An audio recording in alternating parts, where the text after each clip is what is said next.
knowledge-driven economy. Aligned with this vision, State of Assam has partnered with Geospatial World, an organization pursuing its vision advancing knowledge for sustainability to develop state-level space and geospatial industry development. And in that context, today we host Galaxy of Leaders here as a part of Space and Geospatial Leaders Conclave. Well, ladies and gentlemen, as we begin the inaugural session here at the Space and Geospatial Industry Leaders Conclave, can we give a big round of applause for our distinguished dignitaries and, most importantly, for ourselves. Well, thank you. And now, ladies and gentlemen, to set the context for the afternoon and also to present the keynote address, may I please welcome on stage to present the welcome address which is due on behalf of the inaugural session today here at Advantage Assam 2.0. Sir Gyanendra Dev Tripathi, sir, he is the IAS Principal Secretary to the Government of Assam, to kindly join us and render the welcome address.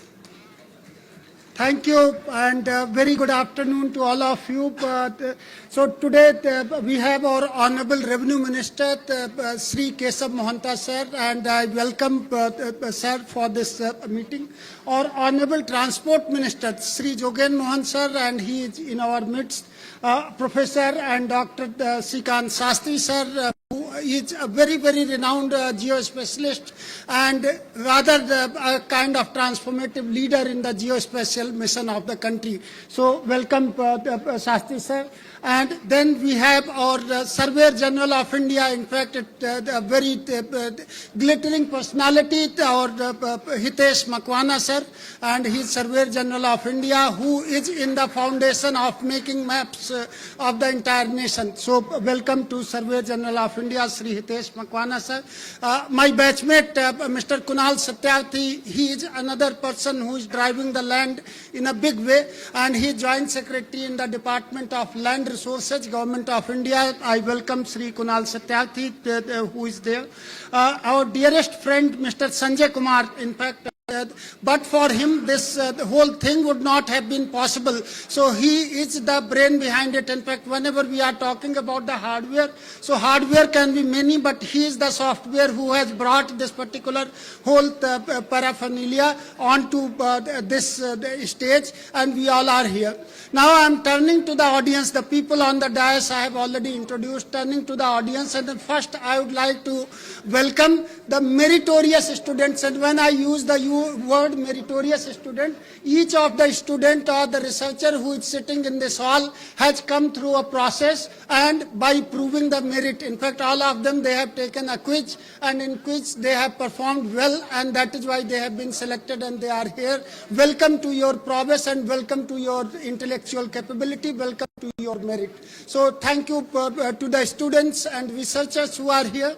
Then from different companies, in fact, the leaders whom we have called, who are really showing a lot of due diligence in mapping, in due diligence in capturing data and making it accurate and reproducible. So all kind of industry leaders who are here. We have startups who have come from different sources. In fact, one name I would like to take, that Civic Data Lab, that is one kind of not-for-profit organization. They have been working with the ASDMA as well as with our surveying tools and helping us. So today, one of the platforms which has been evolved with the ASDMA and this Civic Data Lab, that also will be launched in this particular session. So I welcome all the experts, all the knowledge givers, knowledge makers, and I will not come between the real knowledge and the audience. So that is why I just conclude my welcome speech at this point. Thank you very much, and looking forward for a very, very intellectual and stimulating engagement. Thank you.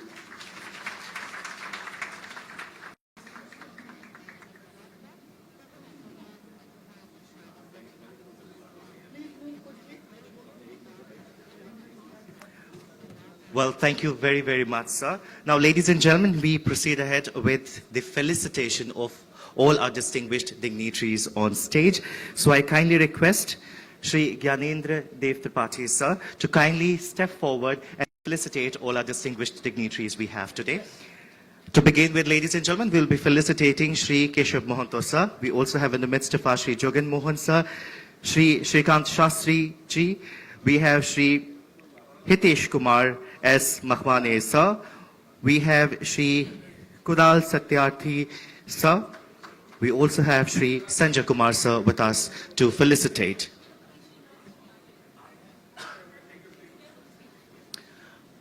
We're also delighted to have in the midst of us Shri E. Srinivas sir. A hearty and a very, very warm good afternoon, and we welcome you, sir.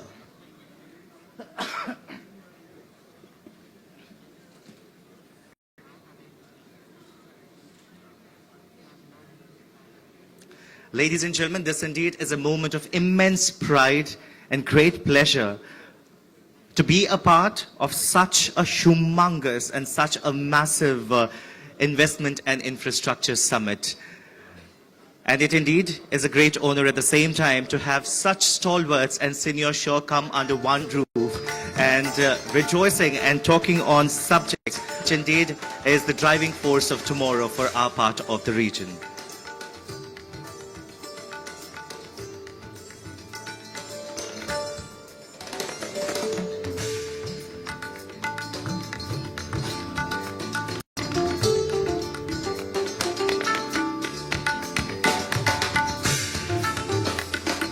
Well, thank you so much. And now, ladies and gentlemen, may I please invite Madam Anu Negi. She is the President, Geospatial World, to kindly join us on stage and felicitate Shri Gyanendra Dev Tripathi, sir.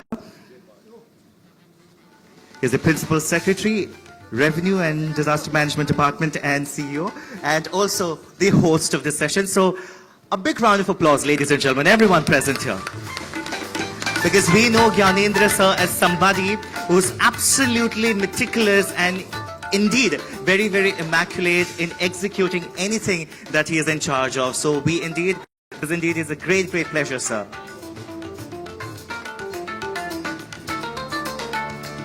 Well, thank you. And moving on ahead now, ladies and gentlemen, we welcome on stage to present the keynote address and to set the context for the afternoon. May I please request the CEO, Geospatial World, Shri Sanjay Kumar, to kindly address the gathering.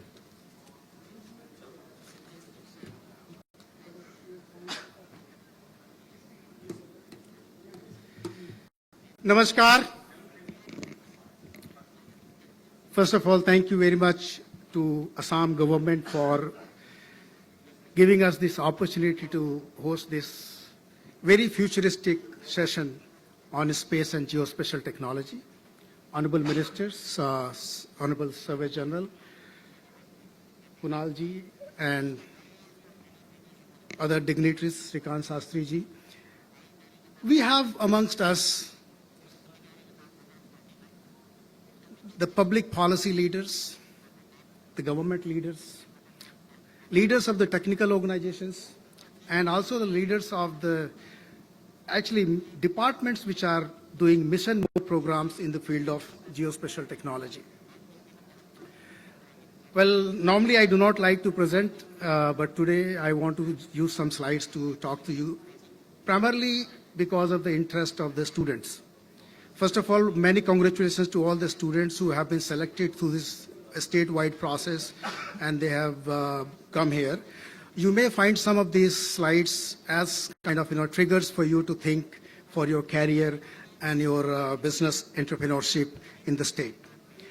So, geospatial knowledge infrastructure and digital twin industry, that is what we are proposing as a group in the state of Assam. That we should look at this sector, and in the next Advantage of Assam Summit, this could be one of the pillars of the Advantage Assam Summit, because अगर आप देखें, मैं बीच बीच में हिंदी भी बोलने की कोशिश करूंगा कि space to earth, space has three types of satellites. GNSS satellites, which gives you position, Earth observation satellites, which gives you satellite images, which is observation, and communication satellites through which you actually broadcast. So digital age का जो foundation pillar है, that is space. But what brings space to earth is the geospatial sector. Anything which you want to use of space for any application, you have to go through the process of using it in the form of a geospatial services. Location-based services, navigation, logistics, deliveries, all that has map, and map is geospatial. So as observation, all the satellite images are integrated with geospatial maps. Otherwise, it will not give any context and any social, or economic contextualization. So the relationship between space and geospatial is very complementary and interdependent. And this is the one key message which I want you to give it to this audience. So if you want to do business in a space sector or geospatial sector, you have to understand the holistic value chain. And then moving from geospatial and space to kind of digital twin. And digital twin is nothing but a digital replica of anything, which could be building, which could be a road, which could be even your organization. And going further, all the digital inventory of your organization in the form of information could be actually brought into digital twin through the process of what we call spatial computing.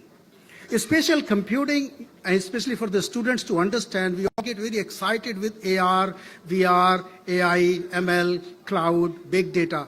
All that put together, these technologies, what does it do? It actually makes it kind of computing into 3D environment, which means that the entire information system is into the 3D environment at the moment. So let's look at what is Assam's growth imperative. As your Chief Minister, Honorable Chief Minister announced yesterday that Assam is about to grow at 15.2% this year, and it has been growing more than 13% every year for last 10 years. This is the kind of phenomenal growth you are looking at, which means doubling your GDP within 6-7 years time frame. Looking at that further, the agriculture, natural resources, industrial trade hubs, and emerging sector, which has been emphasized a lot into various discussions, as Mukesh Ambani also announced that he is setting up an AI Center of Excellence in the state of Assam. So if you look at all these big announcements, there's a lot of technology sectors which are connected. And this is where I want to emphasize on the third point, which is emerging sectors like, IT and energy connected. Further down, you have a priorities, but we have an approach. What is important is that 4 approaches which all the students should look at is the strategic focus areas, as I said, infrastructure development and digital transformation. These are the 2 key words for the sectoral focus, and the vision for technology and innovation. If you want to look at leveraging advanced technologies like AI, ML, or geospatial and space for infrastructure development and digital transformation, and then is strengthening the industry partnership, and that is why the industry leaders are very, very important, and you should get a chance to speak to them during this event, and then investing into skill force. So these are the 4 very focused approaches of the state of Assam, and that's why you will find the connectivity between space and your career and these technologies. Moving forward, one thing which I noticed in every program you will see is advancing towards a knowledge-driven infrastructure. And infrastructure does not only mean physical infrastructure, it's a digital infrastructure.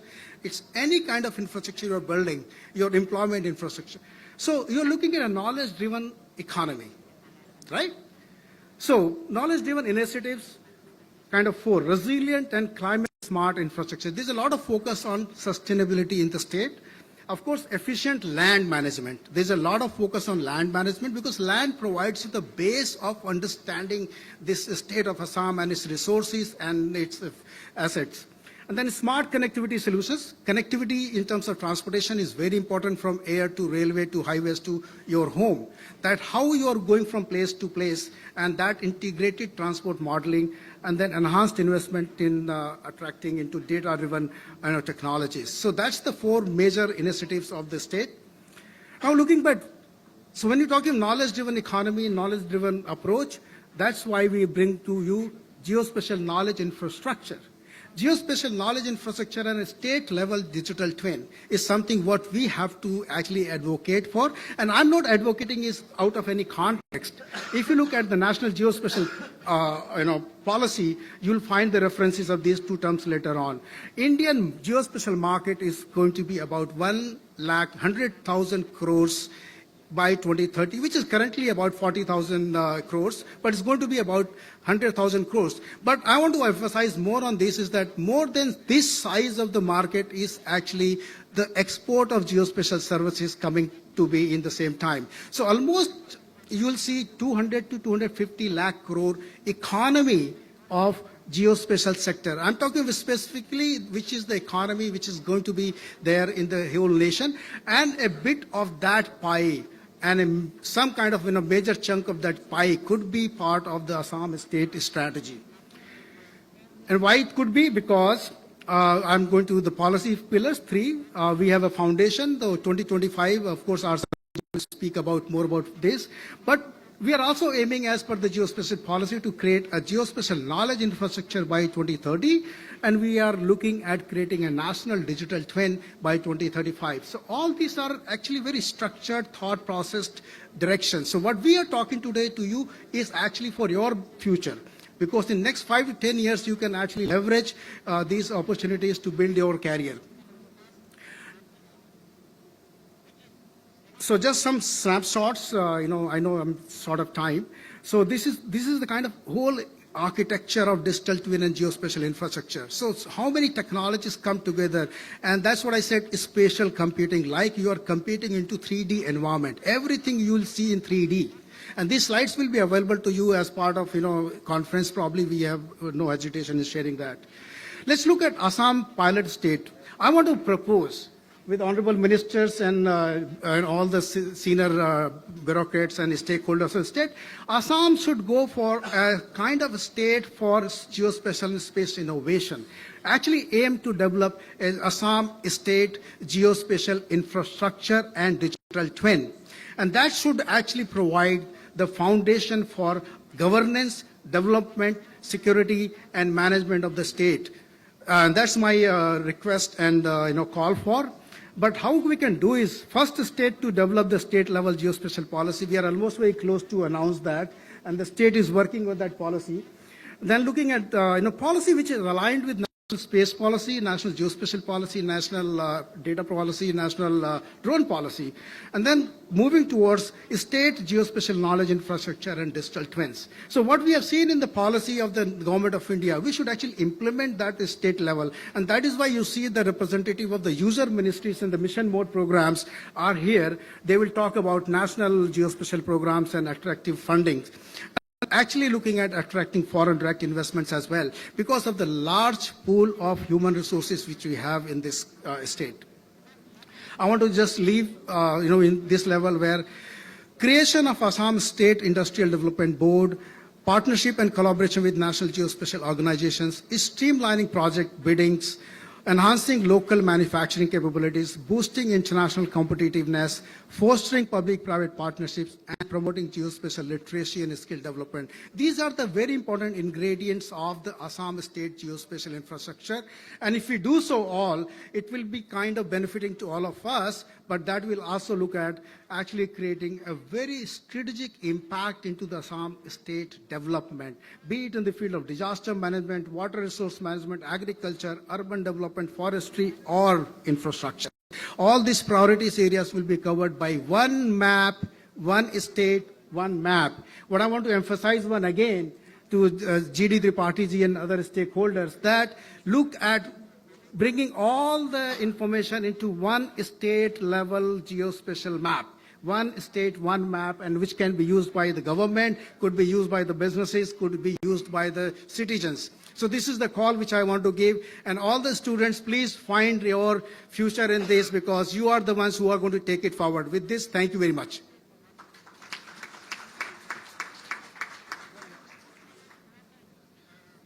Thank you very, very much, sir.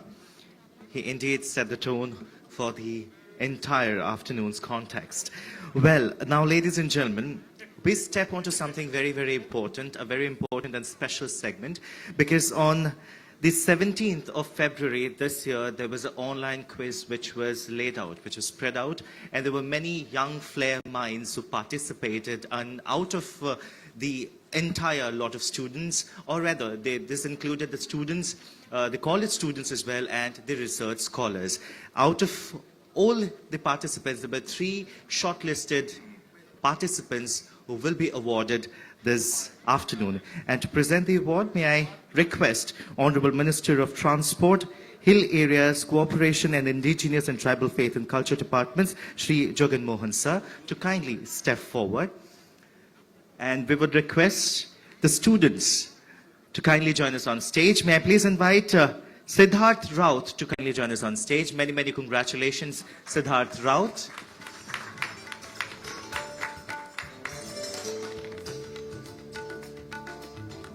Congratulations, Siddharth. I also request Kaustubh Roy to kindly join us. Siddharth, I want you to stay there. Go a little side and stand there. May I please request Kaustubh Roy to kindly join us? There he is. Sir, I kindly request you to please do the honor. We have Jogan Mohan, sir, honoring the winners. And we have Jyotishmoy Bora. Congratulations, Jyotishmoy Bora. Please join us. Yes, yes.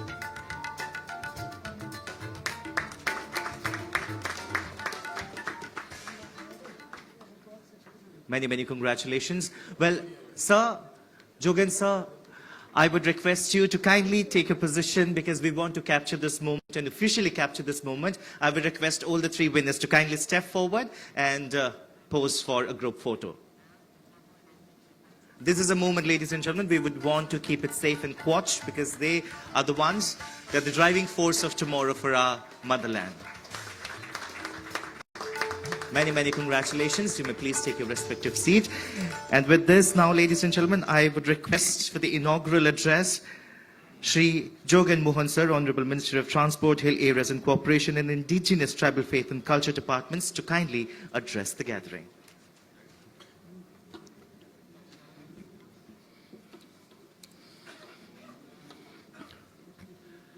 Very good evening to all. Respected Kesab Mohanta, Honorable Minister, Revenue and Disaster Management, etc. Respected Shrikant Shastri, Chairman, Indian National Space Promotion and Authorization Center. Respected Hitesh Kumar S. Makwana, IAS, Survey Central General of India, Survey of India. Honorable G.D. Tripathi, Principal Secretary, Revenue and Disaster Management. Respected Kunal Secretary, Joint Secretary, Department of Land Resources. Sri Sanjay Kumar, CEO, Geospatial World. At the very beginning, I offered my heartful love. I welcome to this beautiful Assam, Ye Ma Kamakhya Assam, Sargodev Shaolung Sukapha Assam, Jagat Guru Srimanta Singkorip का असम है, यह सब आप सभी को welcome करता है. It is my great pleasure to welcome you all this important session on the Space and Geospatial Industries Leaders Conclave as part of Advantage Assam 2.0 Investment and Infrastructure Summit 2025. Today, we gathered here with a shared vision, leveraging space and geospatial technology to unlock Assam's true potential and overcome the challenges that hinder our progresses. Assam is a land of immense opportunities, blessed with rich natural resources, fertile land, and vast water bodies. Our state boasts approximately 34% forest cover, making it a green and ecologically rich region. Our fertile plains supported diverse agricultural, horticultural, and sericultural activities, playing a crucial role in India's agrarian economy. Assam's tree industry accounts for over half of the Indian tea production and 10% of the world tea supply. Moreover, Assam is home to abundant water resources with a mighty Brahmaputra and Barak rivers providing sustenance to millions. Assam is also home to vast biodiversity, mineral resources, and cultural heritage, making it a region with immense potential in various economic sports sectors. However, for Assam to engage a leader in the sustainable development, we must address key challenges that hidden our progresses. Challenges are, you should know that natural disaster, infrastructure, and economic gaps, and border conflicts and security issues, enforcement and land use challenges. To seek you expertise the solution, we should expertise the 4 points that disaster management and climate resilience. We can do health and education sector, transport sector, agriculture sector, and industry sector, public sector, skill development sector. Our infrastructure and economically enhancement. Border security and surveillances is our problem. Forest conservation and land use monitoring, smart and rural planning. We have the resources, technology, and commitment needed to transform Assam landscape. However, we need the right partnership, investments, and policy support to make this vision a reality. I hope all experts, industry leaders, and technology pioneers present today to come forward with concept and actionable solution. Let us leverage the power of space and geospatial technology, AI, IoT, GPS, and ICT to make Assam a leader in smart infrastructure, environmental sustainability, and disaster resilience. My time has gone. It is also one of the geospatial technology using. Last, I request you, my dearest students are also here. I like to request them to what is our key applications. Key applications: market analysis, site selection, logistic optimization, resource management, and risk assessment. We also look after the key components. We have sufficient components: GIS, GPS, remote sensing, and LIDAR. By using this, we can solve our problem. And we also look about the key sectors opportunity we can also take: disaster management, urban and rural planning. This we can all. Today's discussion point will take place with these few words. I like to conclude my speech.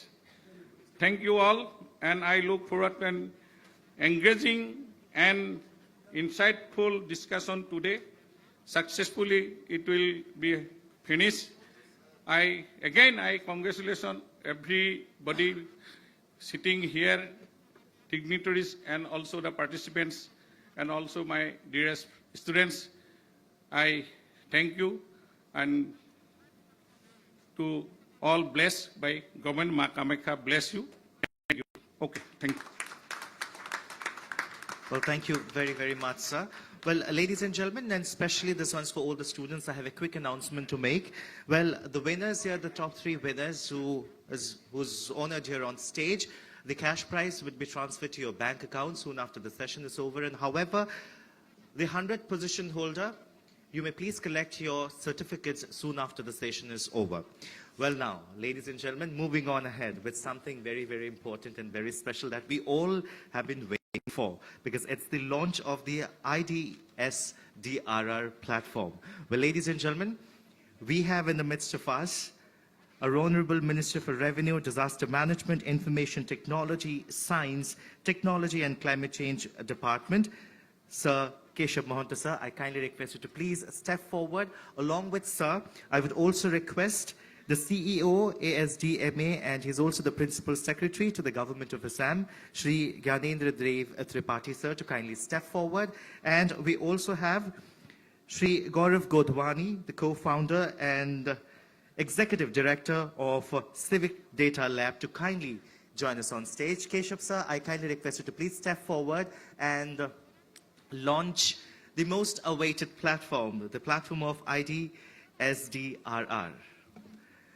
And I kindly request Mr. Godwani to kindly hand over the remote, and I kindly request our Minister, sir, to please press the remote and launch the platform. Ladies and gentlemen, can we have some applauses to come in? Disaster Management Authority's Intelligent Data Solution for Disaster Risk Reduction, IDS-DRR, supported by Civic Data Lab, enables resilient and robust climate action.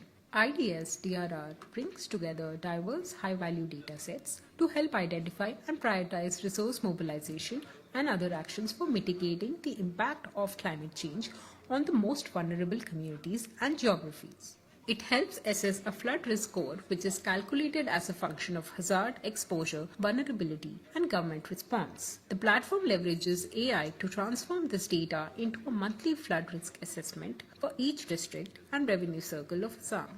The IDS-DRR platform enables authorities to undertake strategic resource mobilization for disaster risk reduction through the analytics dashboard, where officials can get an overview of flood risk levels at a glance through different sets of indicators. They can quickly identify districts at high risk for a selected month. Under the High Risk District section, users can explore detailed data sets that highlight contributing factors.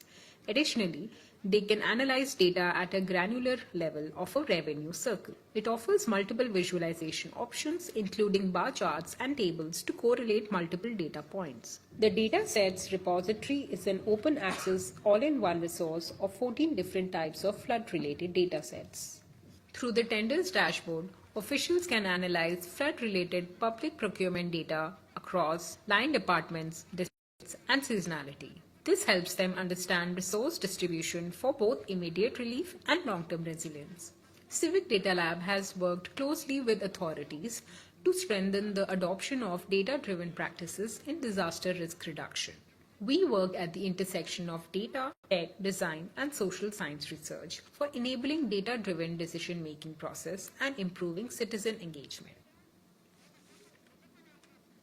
Well, thank you. Well, having to see this video, ladies and gentlemen, the platform indeed means very, very helpful, and it's very pragmatic. So thank you. I kindly request Mr. Godwani to kindly take the center stage. I also request our Minister, Sir Keshav, sir, to please take the center stage. And Tripathi, sir, could you please join us in the center stage for a photo? Because everything that happens here is so special to us that we want to capture this and keep it very safe. Watch this moment. And we have a wonderful shutterbox to capture this and keep it as a memory.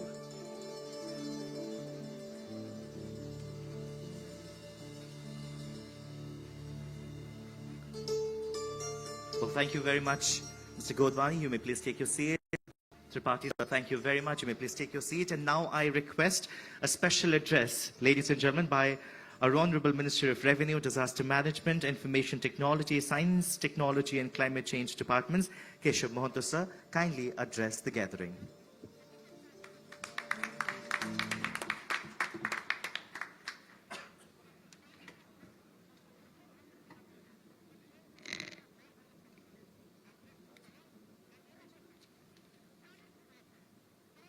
Honorable Minister, Transport Corporation Hills Area Development, Mr. Jogen Mohan, Shrikant Shastriji, Chairman of Geographical Data Promotion Development, Government of India, Sri Hitesh Kumar S. Makhwana ji, Survey General of India, Sri G.D. Tripathi ji, Principal Secretary, Revenue and Disaster Management, Government of Assam, Kunal Satrasi ji, Joint Secretary, Government of India, Department of Land Resource, Sri Srinivas ji, Joint Secretary, Government of India, Department of Promotion of Industries and Internal Trade, and Sanjay Kumar, CEO, Geospatial World, respected dignitaries, esteemed industry leaders, expert and distinguished guests, ladies and gentlemen, warm good afternoon for all of you. It is my great pleasure to be present here at this important session on the Space and Geospatial Industry Leaders Conclave, organized as a part of Advantage Assam 2.0 Summit 2025. Today, we gather here with a shared vision, taking benefit of space and geospatial technology to unlock Assam's true potential and overcome the challenges that obstruct our progress. Despite its rich natural resources, fertile land, and vast water bodies, Assam faces a critical challenge with increasing frequency of disasters like flood, lightning, storm, and extreme heat wave like or earthquake, landslide, drought, etc. Accelerated by climate change and increasing number of extreme weather events. To mitigate it, these kinds of extreme events and face the adverse promptly, Assam State Disaster Management Authority has been working proactively towards mainstreaming disaster risk reduction and moving from disaster response towards building resilience and focusing on mitigation. In the recent years, SDMA has made commendable efforts in disaster preparedness and response, creating a robust network to trained youth volunteers in the state.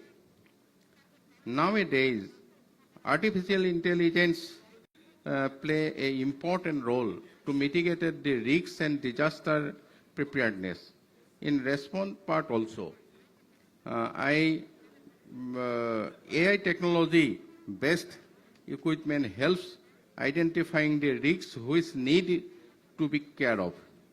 In view of this, SDMA, in collaboration with Civic Data Lab, has developed a intelligent data solution for disaster risk reduction. This open data platform is enable resilient and robust climate action. Intelligent data solution for disaster risk reduction data platform combines 14 different flood-related data sets from multiple sources like IMD, DRIMS, Bhuvan Assami Tender platform. This platform uses artificial intelligence to create comprehensive risk source and monthly flood risk reports for every district and the revenue circle of Assam. This will help our officials at the state and district level as well as the field officers to identify the prioritized intervention required to build long-term disaster resilience against the flood for the state of Assam.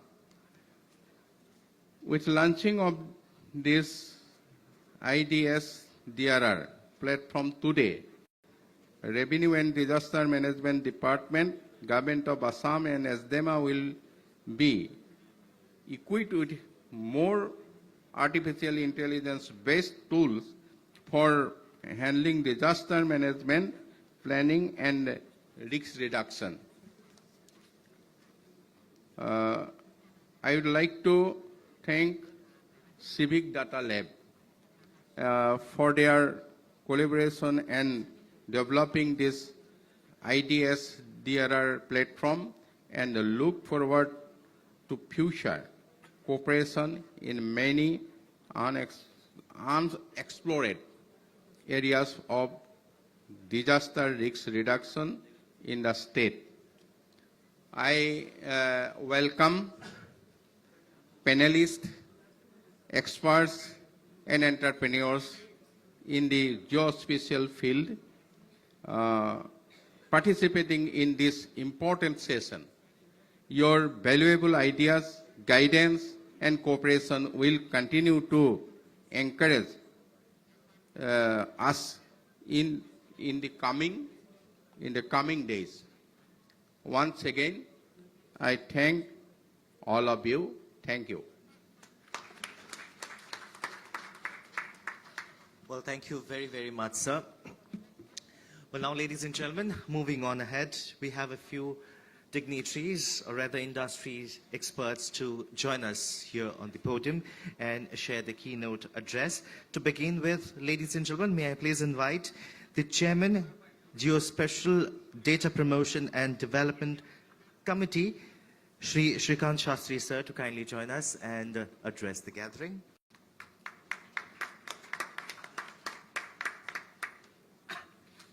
Namaskar.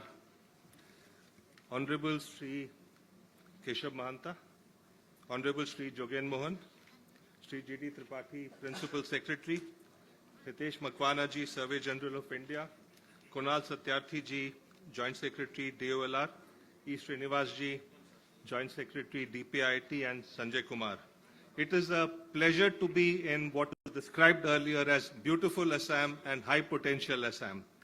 And we can see how successful this Advantage Assam 2.0 summit is purely because it was impossible to get any flight tickets coming to Guwahati or any hotel reservations in Guwahati. So clearly this is a blockbuster sellout event. So congratulations to the government of Assam and the people of Assam to making it possible. So yesterday in his speech, the Honorable Prime Minister mentioned the fact that Assam's economy is 6 lakh crore rupees this year, which is about $70 billion.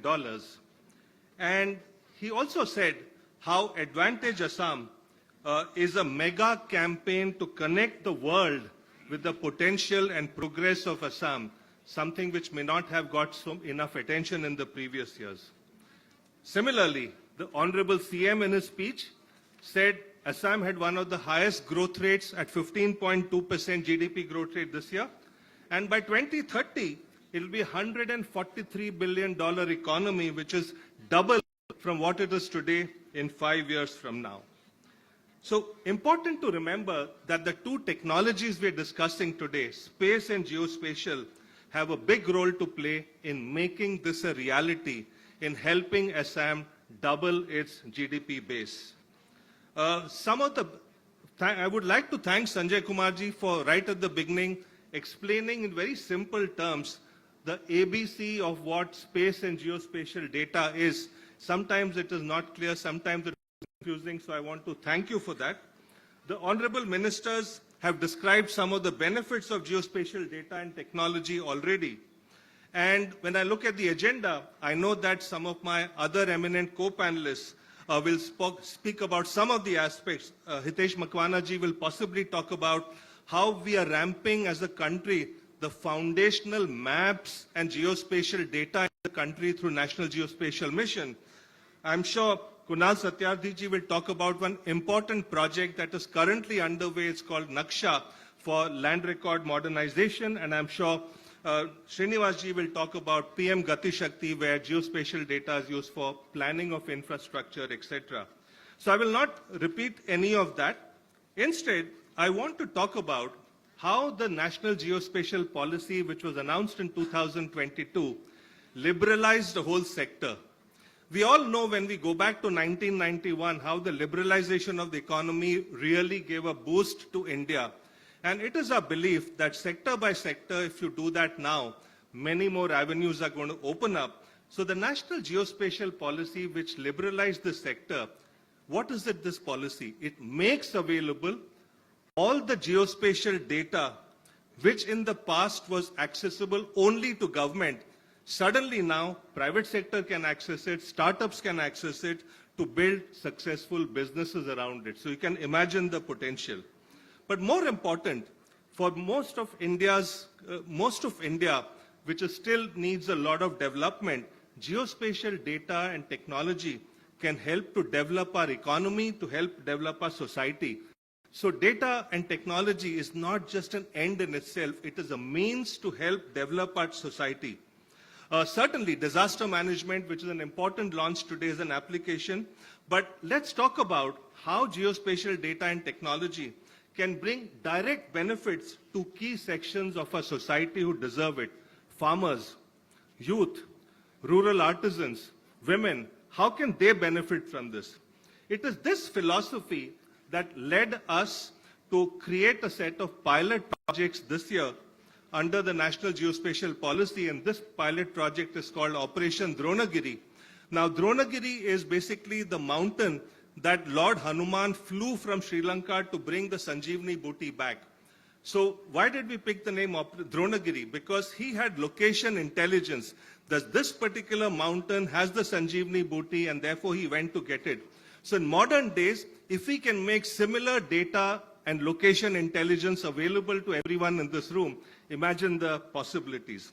So under Operation Dronagiri, we've selected 5 states, and in all the states, 1 district. In Assam, Kamrup Metropolitan and Kamrup Rural have been selected, so it's a pleasure and privilege for us that Assam will be one of the states where we will work. In these districts, we've selected 3 sectors: agriculture, livelihoods, logistics and infrastructure. So we'll be able to help farmers, we will be able to help youth, we will be able to help rural artisans. In these districts, we're going to make geospatial data of a variety of nature available with central government, state government to private sector. They can use this geospatial data to solve local problems. And we will work with the district administration very, very closely to say what problems are important to be solved in this district. The beautiful thing is students from local colleges can get involved with some of these projects. They can become like internship projects. Startups can get involved and build businesses around it. Some of the initial problems that have been identified based on feedback from some of our corporate partners, I'd like to describe 3 or 4 of them. One is farmer insurance. Farmers are covered by insurance under Pradhan Mantri Fasal Bima Yojana, but often settling insurance claims takes time or it doesn't have to satisfactorily outcomes. How can geospatial data be used to settle claims faster and better? So when there is a crop loss in the case of a calamity, that is one example of a problem that will be solved in this district. The second, we know that Assam is famous for its wildlife, but it also leads to loss of crop, loss of livestock very often. How can we monitor and mitigate the impact of crop and livestock loss due to wildlife intrusions? That is the second problem that can be solved. Third one, Assam has a great history and heritage of artisans who create wonderful handicrafts. Can we use geospatial data to take them to larger markets within India and outside, for example, using geospatial data? E-commerce. We all know gig economy today is very big. Can we expand e-commerce further in Assam and Northeast, which can create more gig jobs and delivery jobs?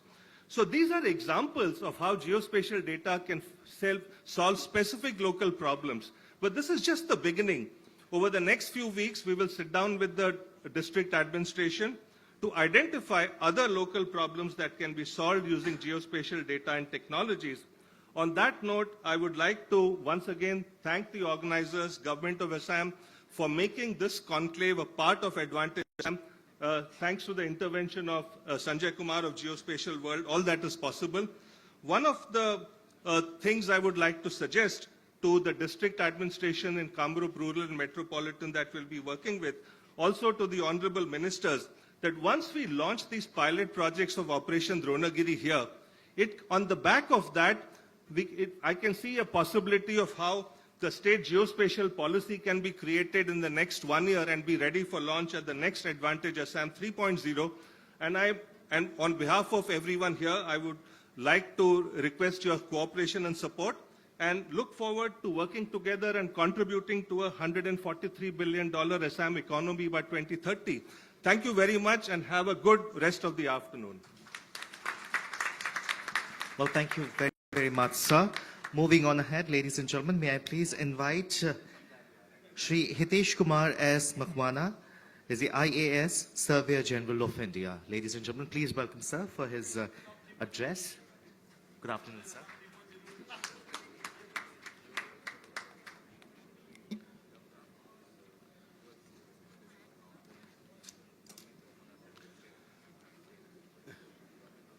First of all, let me convey my sincere thanks to Government of Assam for organizing Advantage Assam 2 Investment and Infrastructure Summit 2025.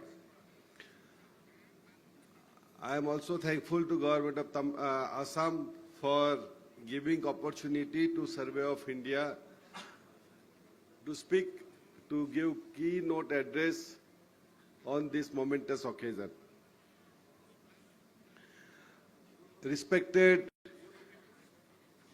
Honorable Minister Sri Jagan Mohan, Honorable Minister of Transport, Hill Areas Cooperation and Indigenous and Tribal Faith and Culture Departments, Honorable Sri Kesab Mahanta, Honorable Minister of Revenue, Disaster Management, Information Technology, Sri Sikant Sastri, Chairman of Geospatial Data Promotion and Development Committee, Sri Kunal Satyarthi, Joint Secretary, Department of Land Records, Sri E. Srinivas, Joint Secretary, DPIIT, Government of India, Sri Sanjay Kumar, and my dear friend, Gyanendra Tripathi. Our Honorable Prime Minister has given a very apt vision for our country. That is, by 2047, our country should have a $30 trillion economy. And to achieve this vision, each and every state has to play a very important role. And in that direction, Assam government has also made that vision plan. What would be the economy of Assam by 2030, 2047? Government of India's Viksit Bharat vision, it basically focuses on economic transformation, digital infrastructure, environment sustainability, and social progress. We all know that Assam has having a very strategic location in Northeast India, and this state is really having excellent natural resources, having good biodiversity and cultural heritage. However, it is also having various issues related to disaster management, especially the flood. When it comes to Survey of India, why Survey of India is in this Advantage Assam conference? Because Survey of India is the only organization in this country which is erstwhile, it was providing geospatial data. And those geospatial data, those days were not in a digital form, those were in the manual form. We all know that, and whoever is student of the geography or in survey with civil engineering, they all are aware about the role of Survey of India, and everyone was approaching Survey of India for its map. You all know that it was not that easy to get those maps. As one of the speakers rightly mentioned that government departments, they were getting these maps, but private were finding it extremely difficult. But I want to confess here, even government departments were also finding extremely difficult to get the maps from Survey of India. But yes, due to government's latest liberalized policy of 2021, each and every map of Survey of India today is available in our website. You just simply go to Survey of India's Map My India, online map of India. You will find all the topo sheets of Survey of India, and you can view it free of cost. You can download it free of cost. And after liberalizing this, the usage of these maps has increased phenomenally. When it comes to our state, this Assam, why it is more important? It is more important because there are so many opportunities in Assam to use this geospatial data, especially in the field of disaster management. I am told that in Assam, because earlier myself and Kunal, both of us were in disaster management in Ministry of Home Affairs. He was in National Disaster Management Authority Joint Secretary. I was Additional Secretary in Disaster Management. That time we were frequently interacting with Gyanendra, and there was this concept of how this geospatial data, geospatial infrastructure can be used for disaster management. We were also initially finding, what is this, how it is possible. But today, Mr. Gyanendra, with the help of Honorable Minister, they have now launched intelligent data solution for disaster risk reduction. This is one of the pioneer initiative of government of Assam. And those data, what they are getting is also mostly the geospatial data. One more important thing here I would like to also mention that in India, most of the state, there are the issues related to land records. Once upon a time, Survey of India was also doing revenue survey. 1905, this revenue survey was stopped by Survey of India. But after Swamitwa, again Survey of India is involved in doing Abadi area survey. Similarly, Department of Land Resources has commenced a new program called Naksha. This program is there in Assam also. Assam is also doing a Amrut project. Assam in Guwahati, we will have a digital twin project. Government of India has already approved for Guwahati, and for that, Survey of India is going to call for tender shortly. Sanjay Kumar has very well mentioned about digital twin, but the biggest problem with us is to finalize the specification for the digital twin. It's not easy. Sanjay Kumar is always having one grievance, why there is a Survey of India should do all this work. Why Survey of India should do work? Because private companies, they have still not having a capacity. Recently, we called for tender for Naksha. Very few companies, they participated. And out of very few companies, today in the whole country, they have mobilized only 9 drones. So, when private companies are not there, definitely government has to do that work. So similarly, we have Survey of India has called for many tenders recently, and most of the tenders are single tender.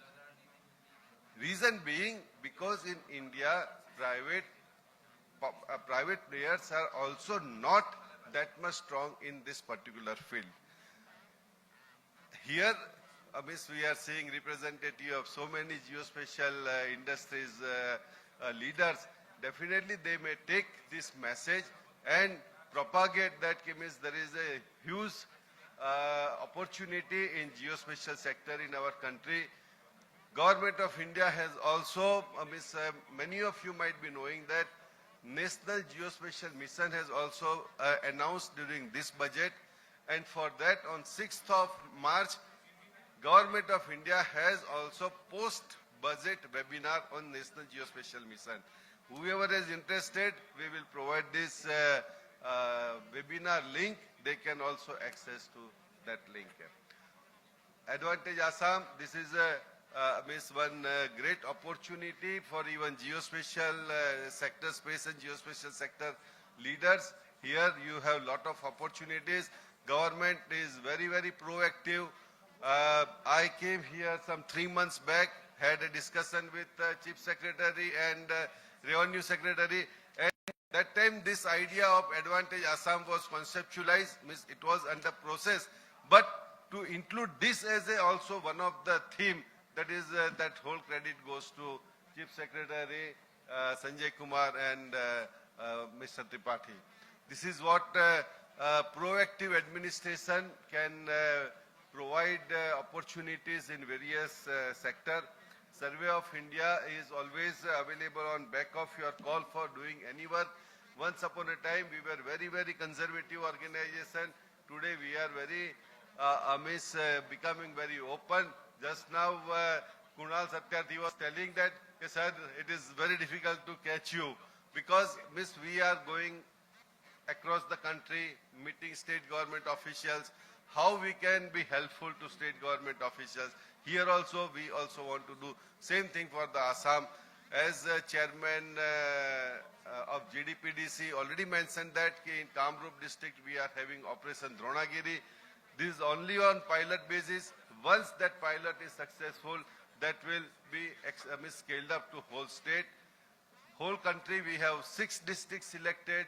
Assam, Kamrup rural is one among these 6 districts. So the success of whole Operation Dronagiri also lies on the shoulder of district administration of Kamrup district.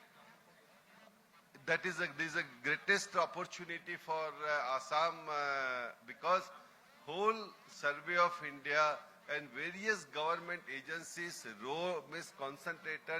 concentration to provide the best geospatial data for Kamrup district, which can be fully utilized for overall development of Kamrup district, and then it can be upscaled to all other places in Assam.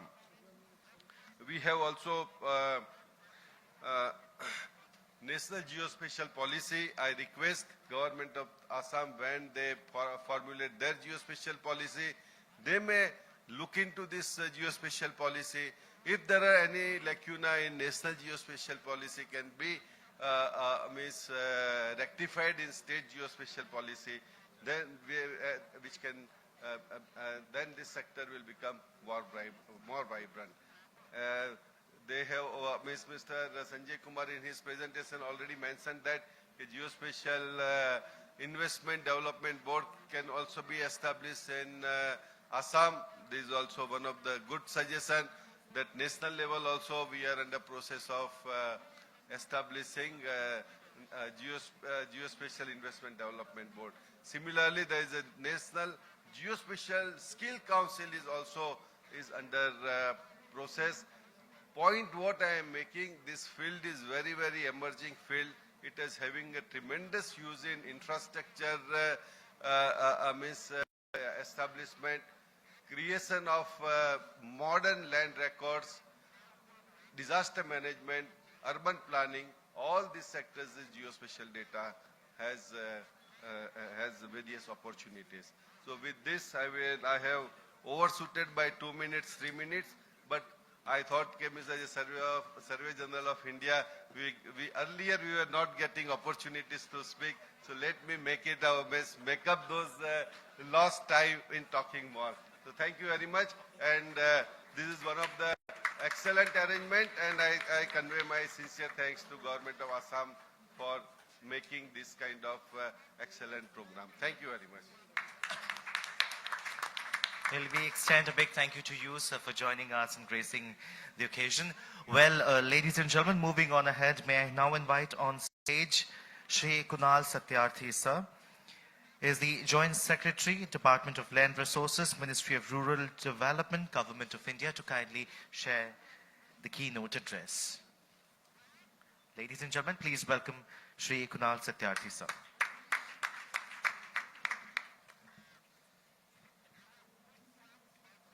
So very good afternoon to all. Honorable Revenue Minister, Disaster Management, IT, Technology, Climate Change Minister, Honorable Transport Minister. Transport Minister was earlier Revenue Minister and Disaster Management Minister. I met him before when we launched the Apada Mitra program here in the same city.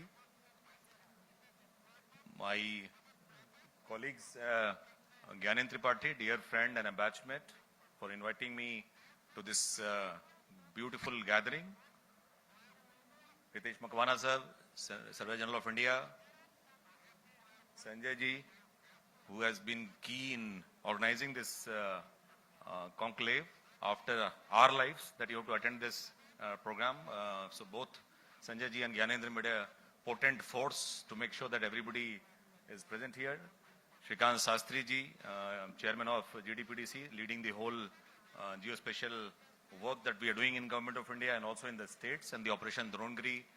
My colleague Srinivas from the Department of IT, we have talked on phone many times, holder of Gati Shakti key, Srinivas ji, and all the distinguished audience. I can see a lot of known faces, all the industry partners, all the local officers from Government of Assam, all the students and colleagues from both Revenue Department and Disaster Management Department, and also from all the other sectors and press and media. Now, having said that, I first of all thank Government of Assam for extending this invitation to a pack house, a blockbuster, as Sastri Saab was talking about. This is actually a blockbuster. And these state level summits, we never heard about geospatial being included as a program in a I was there in Bengal, I was there in Madhya Pradesh a few days back. Never heard about geospatial being upgraded to a important part of summit, which is supposed to be an investor summit. So hats off to Gyanendra and Sanjay for organizing this. Now Assam, from my disaster management perspective and now Department of Land Records perspective, I have visited Assam many times, and I like to flag some of the issues. And then in my limited time, I would like to look at what we can do. As Director in Environment Science Technology, Government of Himachal Pradesh, I used to visit here for Space Application Center. And the science technology, and we never discovered, when I came here, I found out that the Science City and the Science Center and the Space Application Center in Assam is capable and as capable of any good places in Karnataka and Madhya Pradesh of the world. We discover Assam as we keep coming to Assam. So that was my first discovery. Then I came here in disaster management to write the first post-disaster need assessment during floods and worked very closely with Gyanen's other part of the body, the disaster management part. And we wrote the river erosion policy for the NDMA after seeing the Brahmaputra Valley. And that policy has come out finally. And first time I saw those structures built along the Brahmaputra River, you know, enormous problem. Water is a boon for the great rice that is grown and the silk that comes in Assam, but water is also a problem. In disaster season, it is a difficult thing to negotiate. Thanks for that launch. Thereafter, after shifting to Department of Land Resources, this is the first state I visited. And my secretary told you should go to Karnataka or Madhya Pradesh or Maharashtra or Gujarat or Kerala. We do some great work. I told I'll go to Assam. Then it will go to the slightly lesser capable ones, go to Bihar, go Jharkhand. I came Assam. I remember my visit to Assam, Honorable Minister. And Gyanendra and me spent 2 days going to all these 6 offices in the city. to the sub-registrar office, to the Tehsildar office near the airport, then to the Municipal Council Corporation office, the Guwahati Development Authority office, and then we had somehow managed to catch a flight. And I remember the areas, so 300 square kilometer Municipal Corporation, 400 square kilometer Guwahati Development Authority, 1500 square kilometer Guwahati Master Plan that is present here. Now having all that, I think from all the states that we keep visiting, as Makwana Sir was saying, we keep traveling, Hyderabad, Bhopal, last 1 week has been 3 different states. Assam, I appreciate for some of the things they have done till now, which I like to flag and then hint towards what we can do together. One of the first states in the country and the only state currently having blockchain for land records. Commendable achievement. No other state has thought about blockchain except the center at the Bangalore Center of Blockchain. Nobody thinks about blockchain and the values of blockchain. This is the only state which has done blockchain. None of the states have started thinking about blockchain. So hats off to that initiative. Neo Geo, I met the owner here. I think GIS lab of Guwahati, at times people come to my office, Naya state, we want to do good work in land record, kahan jana chahiye ghumne ke liye? And I keep promoting Assam, sir, in spite of your holding advantage Assam, I keep saying go to Madhya Pradesh, go to Karnataka, and if you don't want to actually pick up, go to Assam. Go and see the GIS lab, go and see the ORI sheets, go and see the HRSI imagery that Assam holds. So amazing amount of work happening in that sector. Around 18,000 villages, I think 14,000 cadastral maps. They are on a big journey. They call it E-Vasundhara, if I remember. Every state has a different name.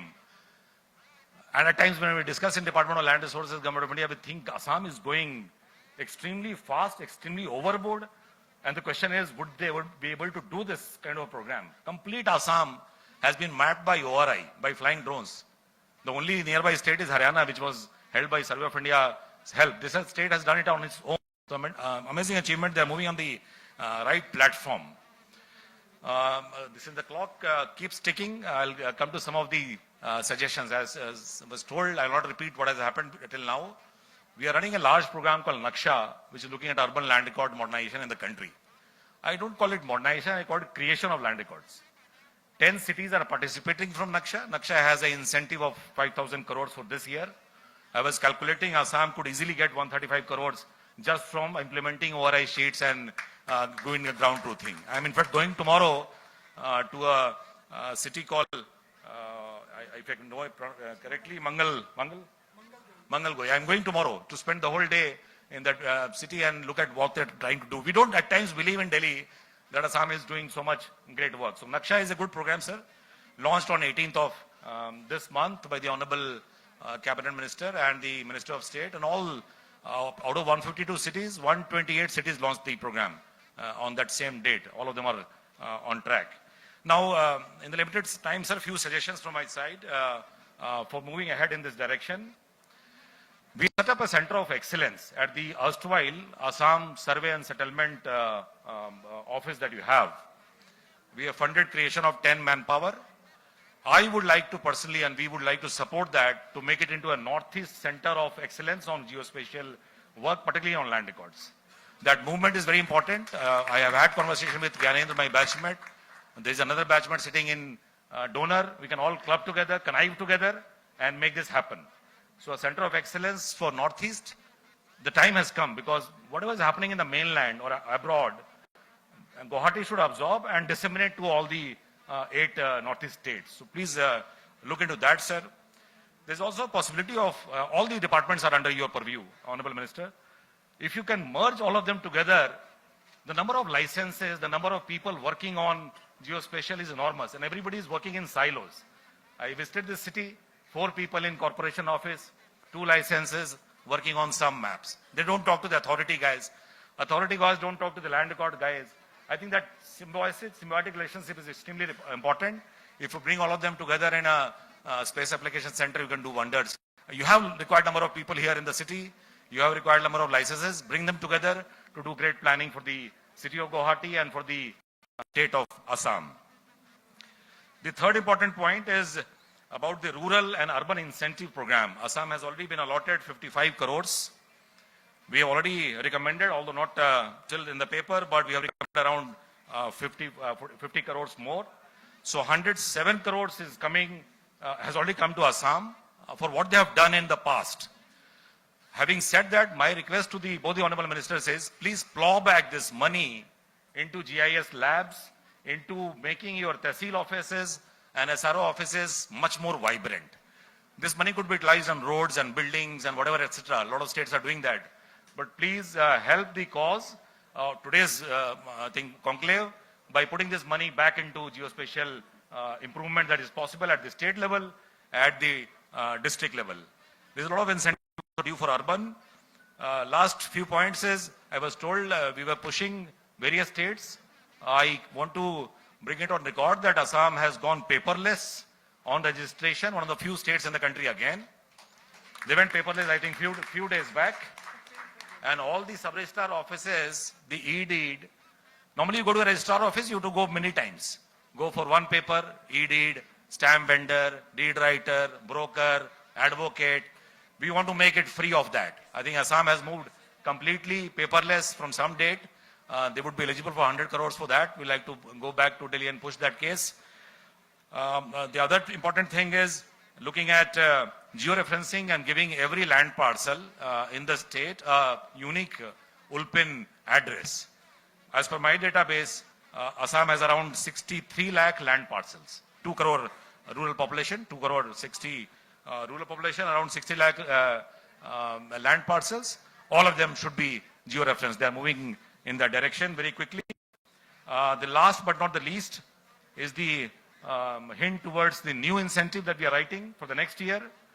We are trying to make the revenue code systems extremely paperless and almost administrative.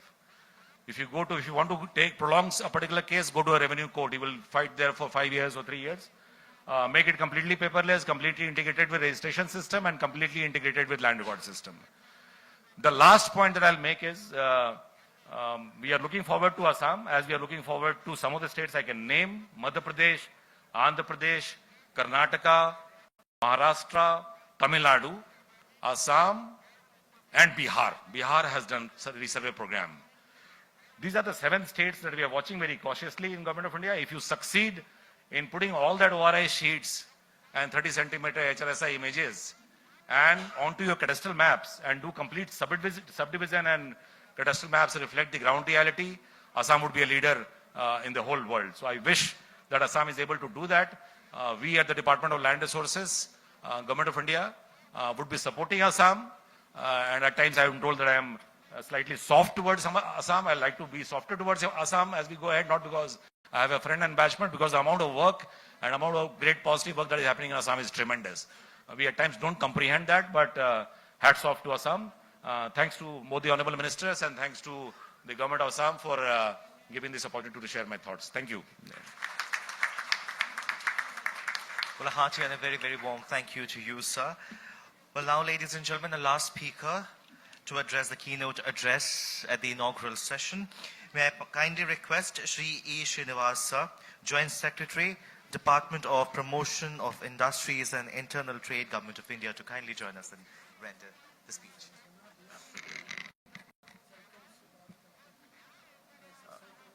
Honorable Minister of Revenue, Mahanta sir, Honorable Minister of Transport, Jogan Mohan sir, Surveyor General of India, Hitesh Makwana sir, Principal Secretary Gyanan Tripathi ji, my colleague Kunal Satyarthi, Joint Secretary, Shrikant Shastri ji, Chairman GDPDC, Sanjay Kumar ji, Geospatial Chairman Geospatial World. Actually, it becomes very difficult to speak after such an eminent personality who are speaking before us and who have covered most of the topic. So being the last speaker is being the first and the last speaker is the most difficult job.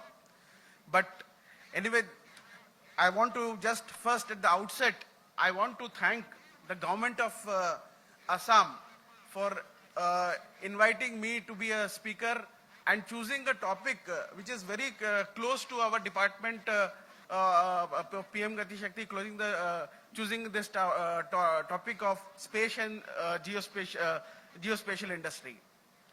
As part of DPIIT, what we are doing is, if you see the logistics consists of three parts.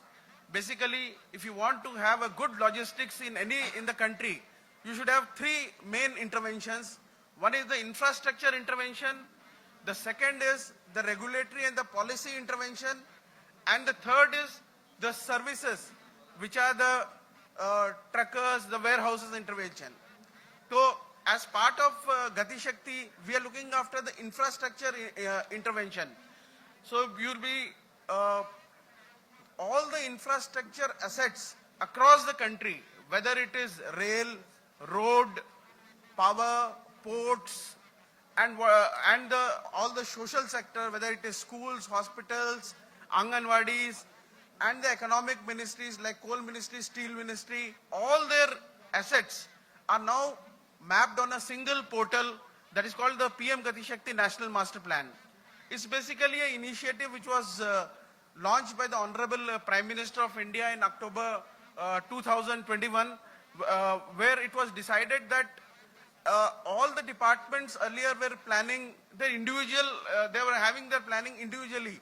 And since infrastructure is one thing where a lot of resources we are spending for the logistic support, so all the resources should be used in an optimum way.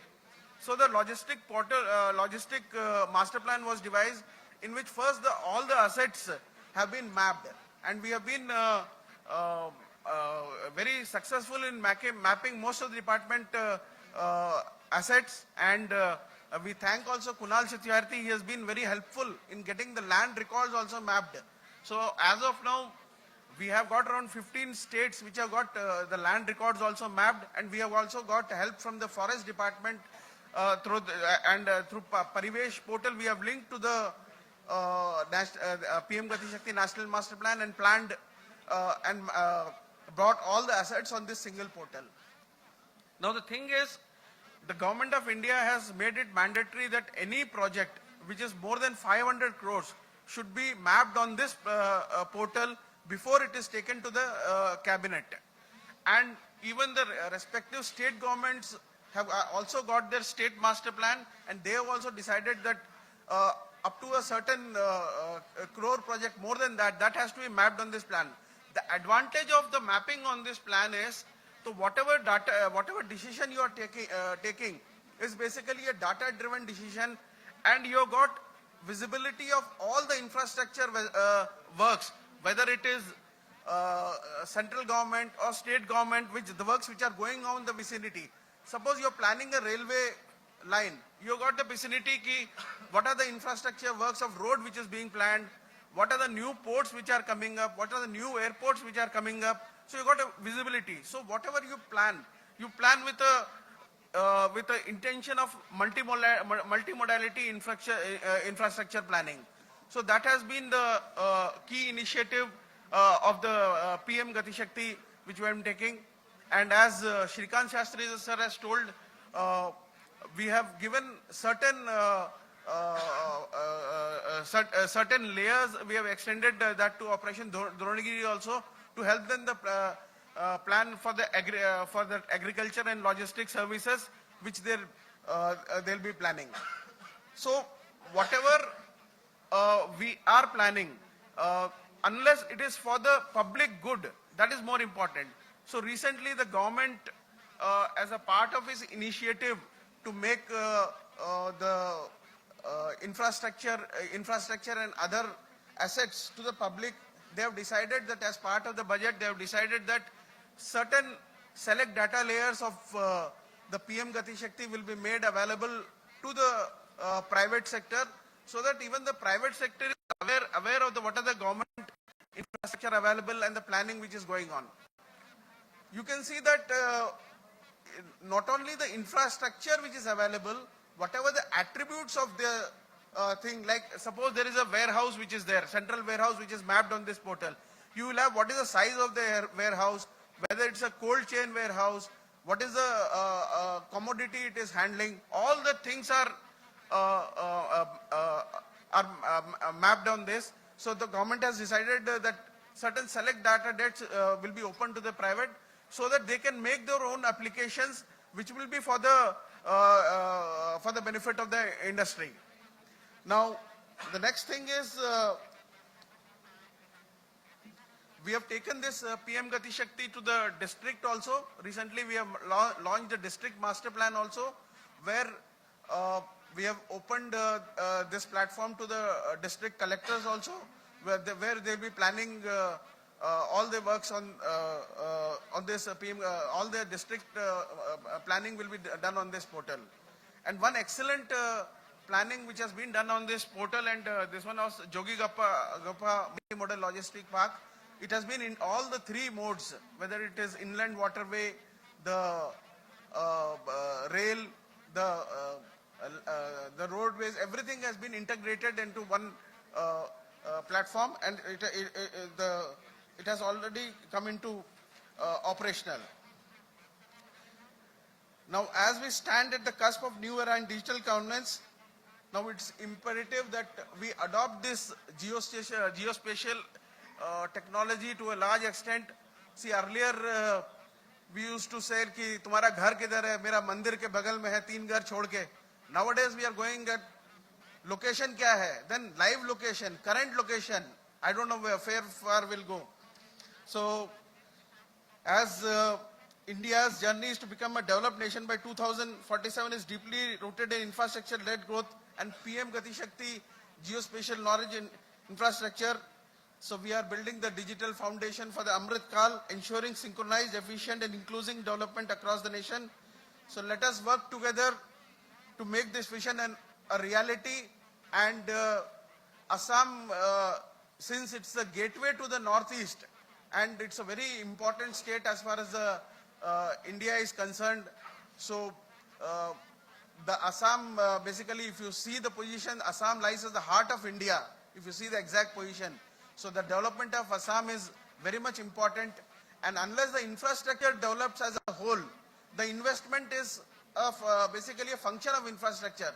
The infrastructure has to come, the investment will obviously follow the infrastructure.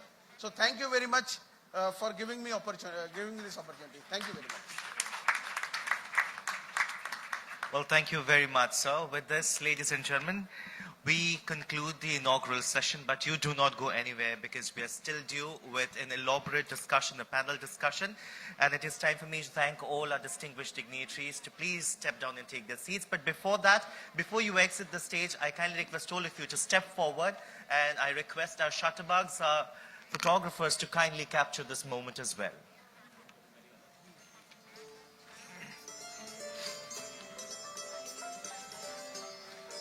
So kindly.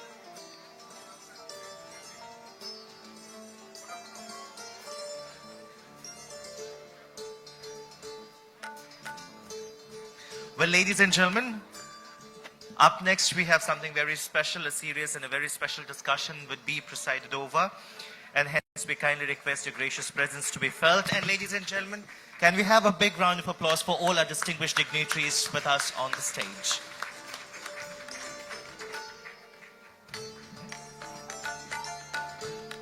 A big thank you to all our distinguished dignitaries. Once again, our Honorable Minister, sir, you may please take your seats.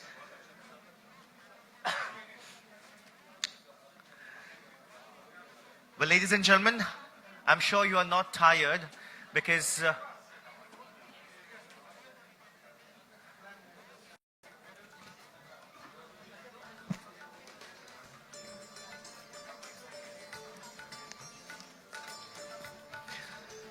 well, ladies and gentlemen, I'm sure you are not tired because we will now proceed ahead with the panel discussion, a very, very important discussion here at the Space and Geospatial Industry Conclave. And we will be discussing upon the space and geospatial industry market and forecast and industry directions.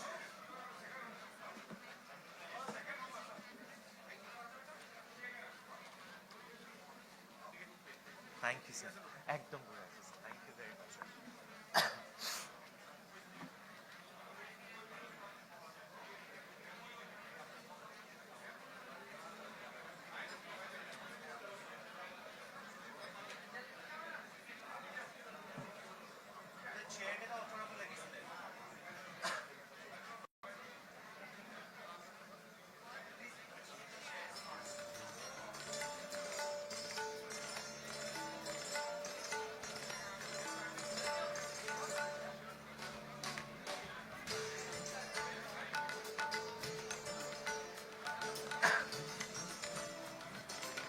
one from this side.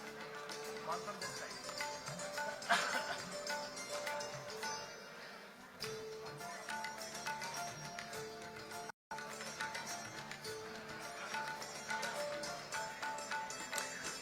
All right, ladies and gentlemen, I kindly request all of you to please settle down because we are running out of time and we need to start off with the session ahead, the panel discussion.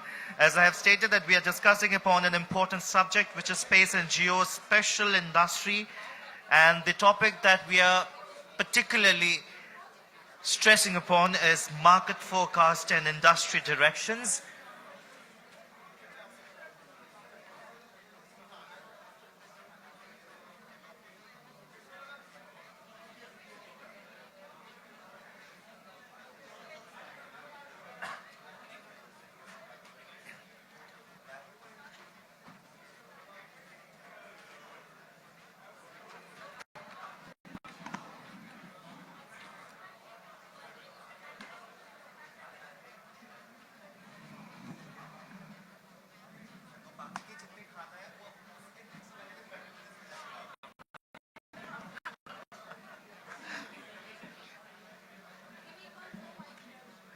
All right, so ladies and gentlemen, we are all set to start off with the session. I kindly request you all to please settle down and take your seat. Well, ladies and gentlemen, we are highly honored and privileged to have in the midst of us a few very, very exceptionally flair minds to talk upon, to touch base upon the very important subject that we are discussing this afternoon, which is space and geospatial industry market forecast and industry directions. May I please take the honor to invite the Director of ASEC and Special Secretary, Science, Technology and Climate Change, PLN Raju sir. A hearty and a very, very warm good afternoon. Kindly take your respective seat. Ladies and gentlemen, can we have some love shown to him with some applauses? Thank you. May I now invite on stage the Chief Operating Officer, Geono India, Shri Hari Kumar. I kindly request you, sir, to please join us and take your seat. Shri Hari Kumar, ladies and gentlemen, Chief Operating Officer, Geono India. All right, he'll be joining us. Moving on ahead, ladies and gentlemen, invite on stage the Vice President, RMSI, Dr. Pratap Singh. Could you please join us on stage and take your seat? Ladies and gentlemen, can we have applauses as Sir walks down the aisle and joins us on stage? May I now invite on stage the Vice President, Suhora Shri Swarna Pant. May I please invite you on stage as well. Ladies and gentlemen, please give some applauses and welcome sir on stage. And the final panelist, ladies and gentlemen, we have the General Manager, ISRI India, Shri Ashish Mittal. Could you please join us on stage?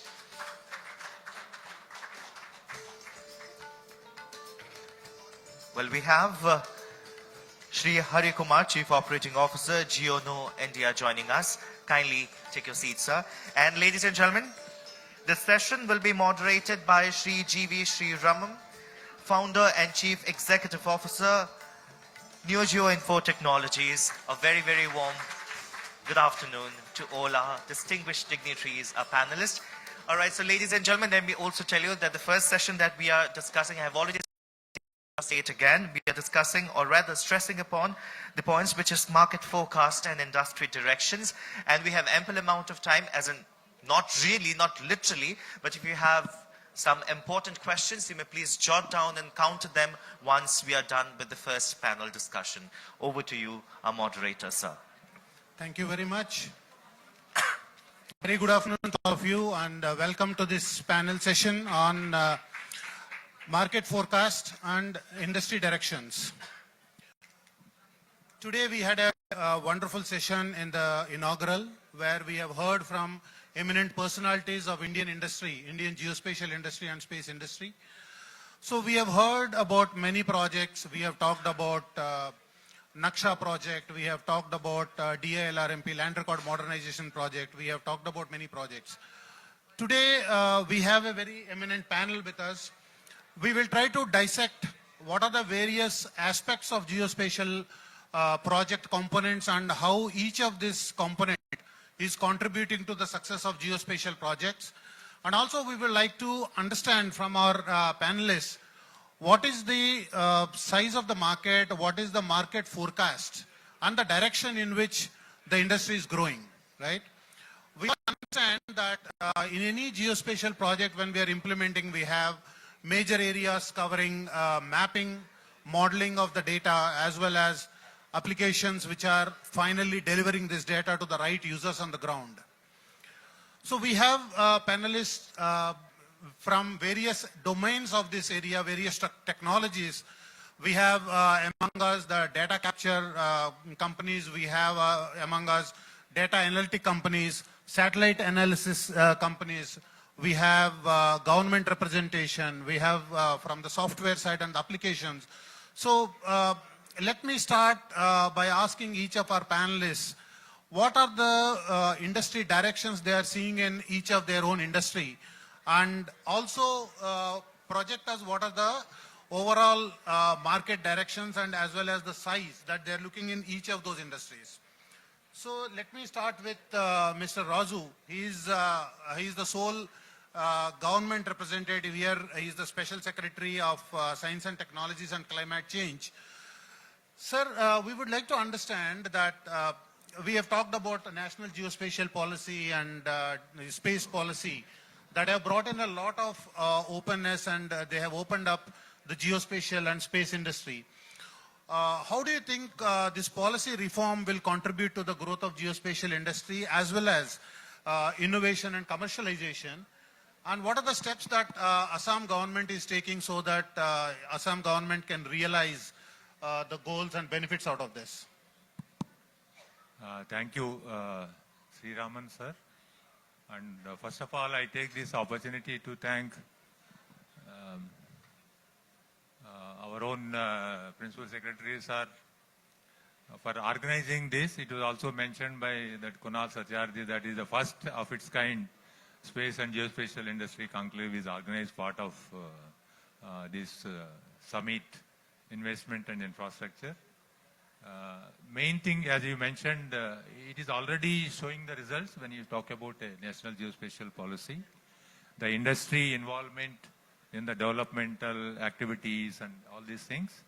You know, as I also belongs to from ISRO earlier, ISRO also has privatized in 2020, opening the space sector to the private sector.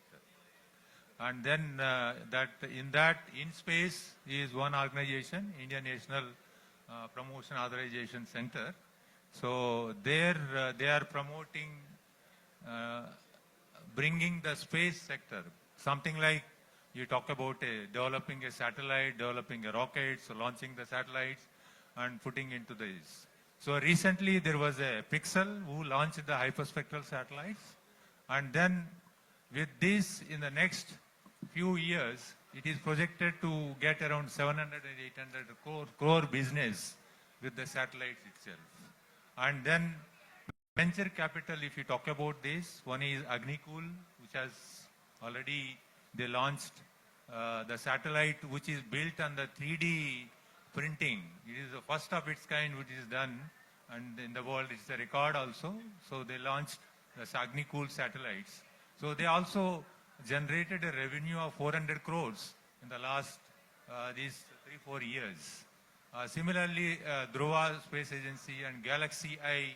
So there are many space companies already in line to launch the satellites. So it is not ISRO is launching the satellites or ISRO is building the rockets. So in that sense, so we are already, market already opened up, and then we are going to benefit.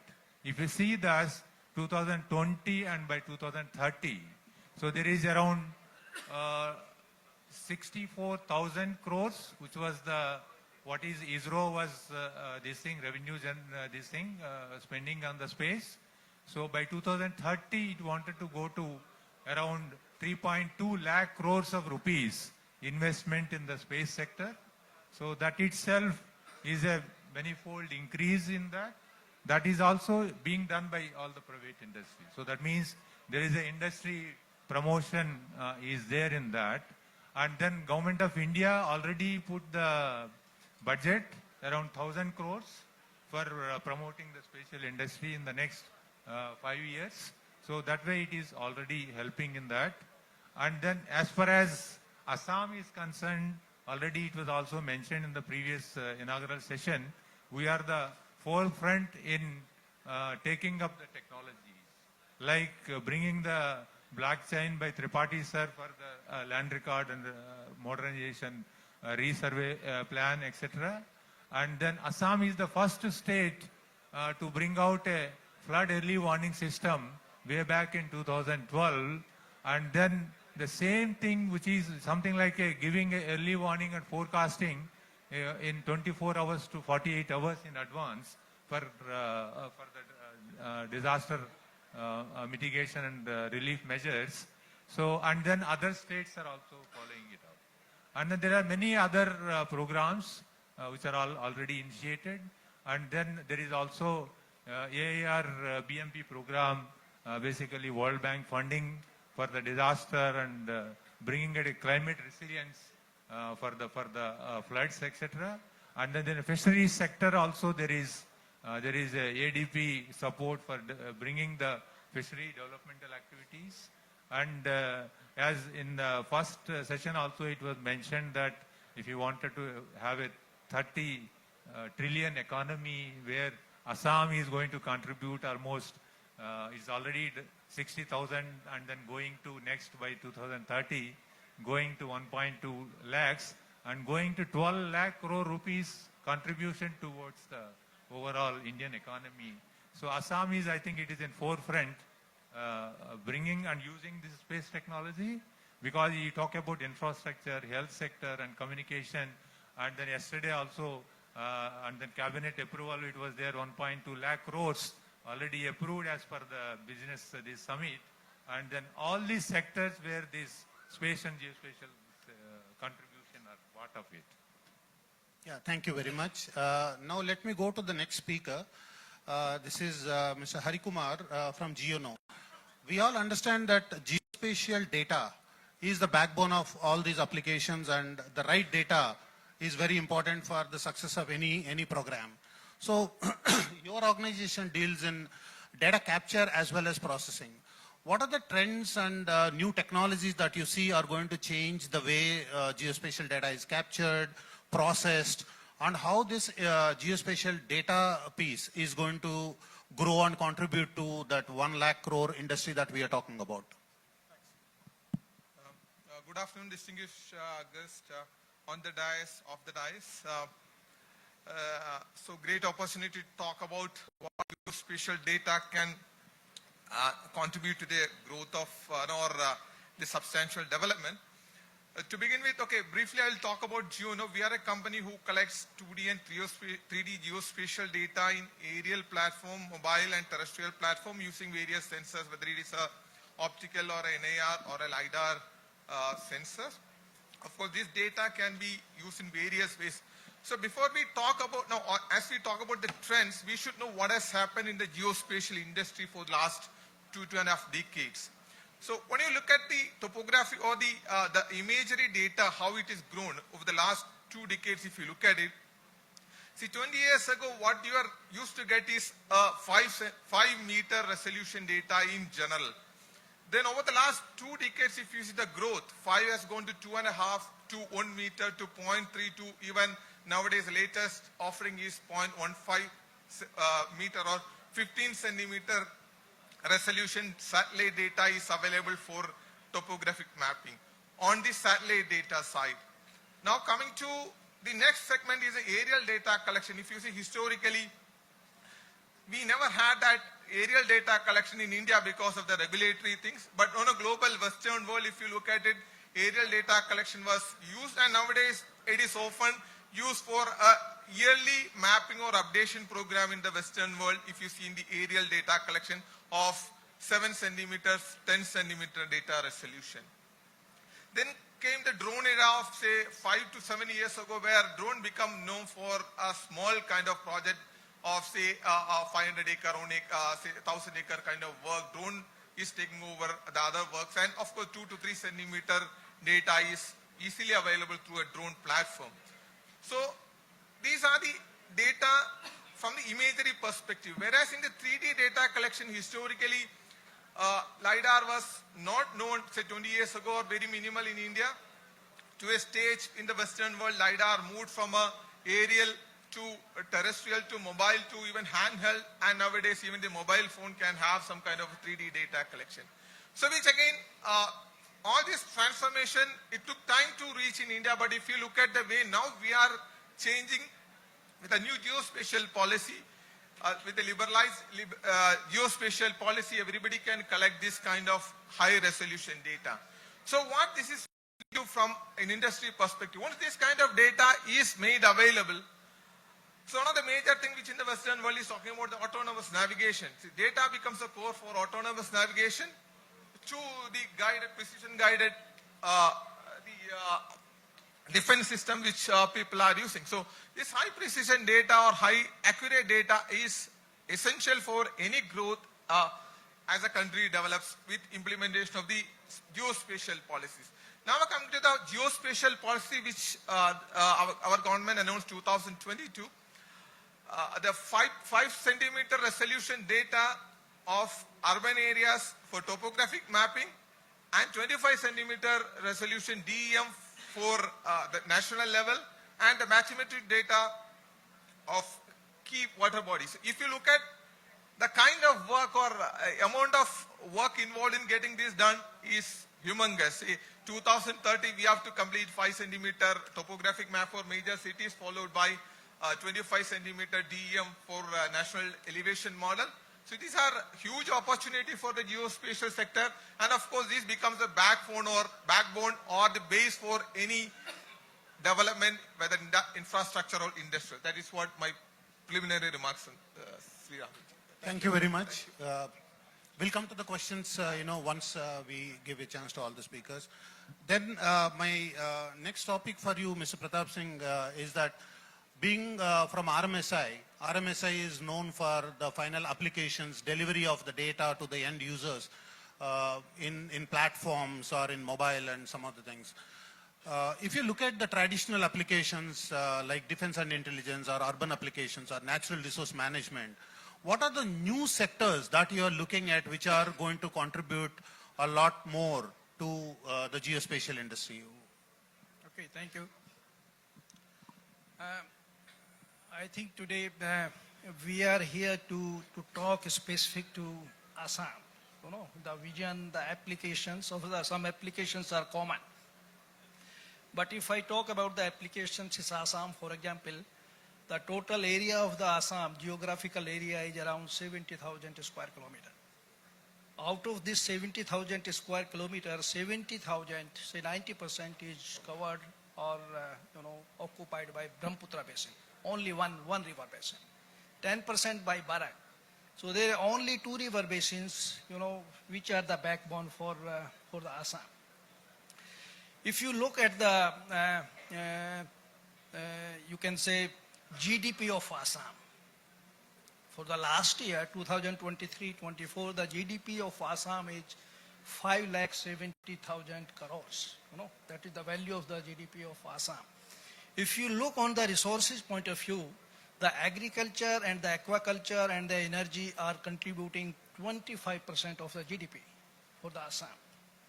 Why so, and how we apply the space technologies to get their benefits from that. So if I take the water sector as a resource, and its geospatial technology application in the water source, there are so many. Not only Assam, there are so many. For example, if I go for Assam, flood and sedimentation are the 2 main concerns for the state. Okay, and there are very good applications. We are able to find out now the location of the river erosion through the space technology. I defined the specific location where from the river is eroding. The morphology of the river is well captured by the remote sensing technology applications now. And if you go for the, you can say, erosion, along the river as well as in the catchment, very good applications of the spatial technology are giving very good results. If I come to the flood forecasting, for example, the data which we were using, say for example, I worked for the government for say 24 years before coming to the private sector. So you see that 15 years before, how we were doing the hydrological and hydraulic modeling, we were searching for the soil type, land use, land cover, all the parameters, using even the topo sheets, But now, you see, if I am going for any kind of the modeling, all the land use, it is available as per the classification I need for the model. If I go for vegetation type, land use, land cover, every picture is clear on the type of the vegetation. And that is the boon of geospatial technology.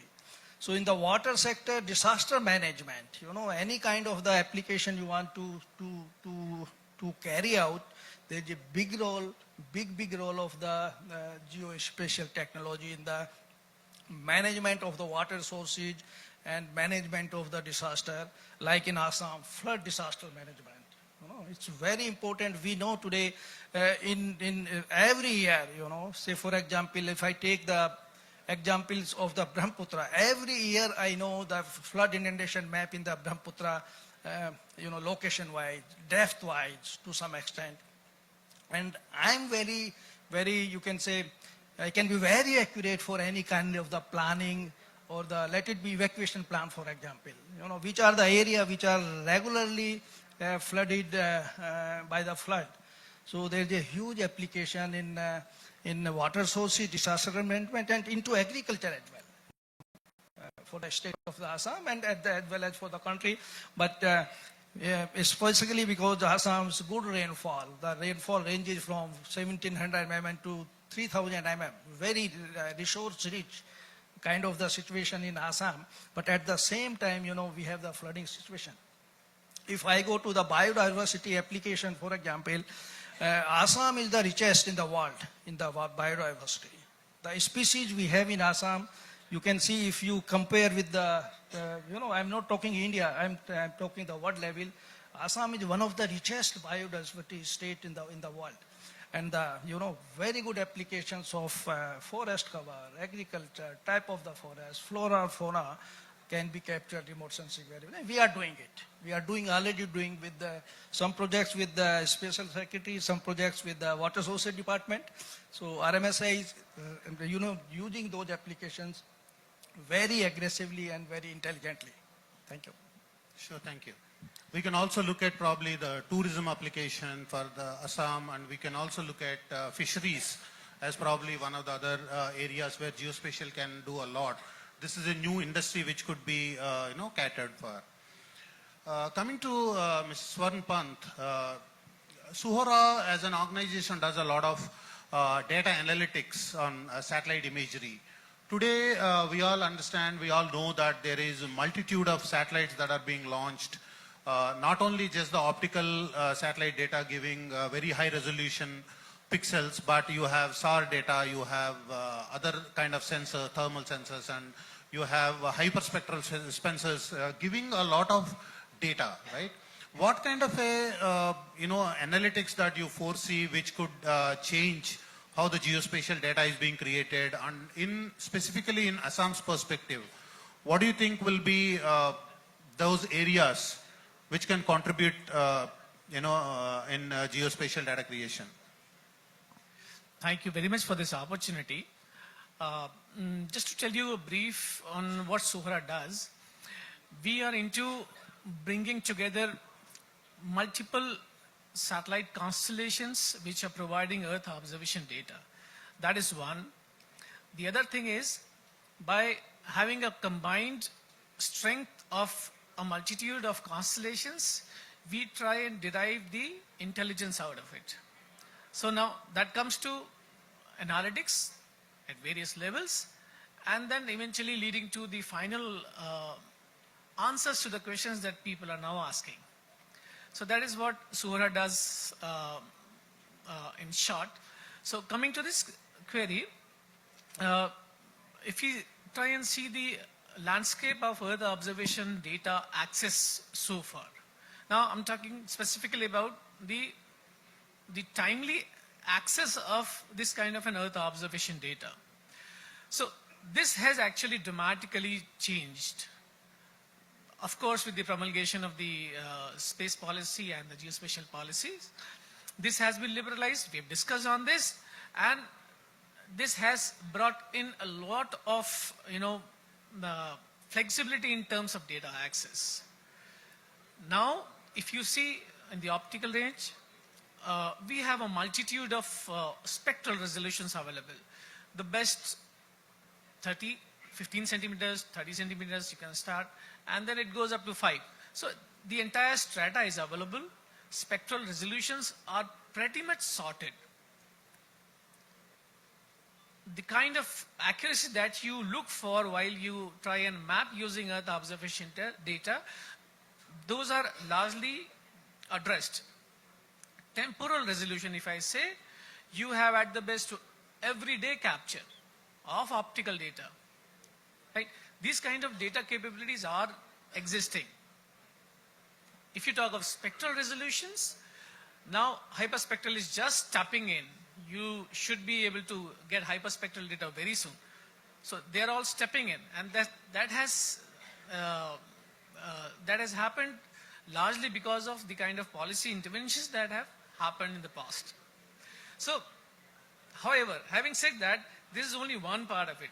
That we can assume that the availability of data should not be much of a problem in future, or even now it is not much of a problem. So now comes, people are not talking of the direct last mile answers utilizing the Earth observation data. So till last year, the consumption of global Earth observation data was pretty high. Before last year, it was higher. So there's a downward trend in consumption of Earth observation data directly. Now this I'm talking of the end consumers of Earth observation data sets, which we typically have in every state, the space application centers, the regional remote sensing centers, various departments, line departments who are consuming Earth observation data. That consumption has actually come down a bit.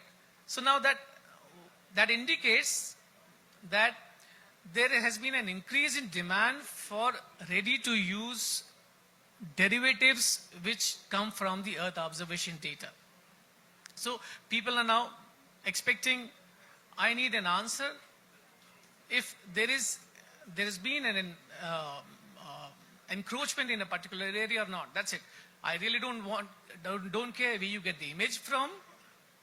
What is the goodness of it? I'll not get into it.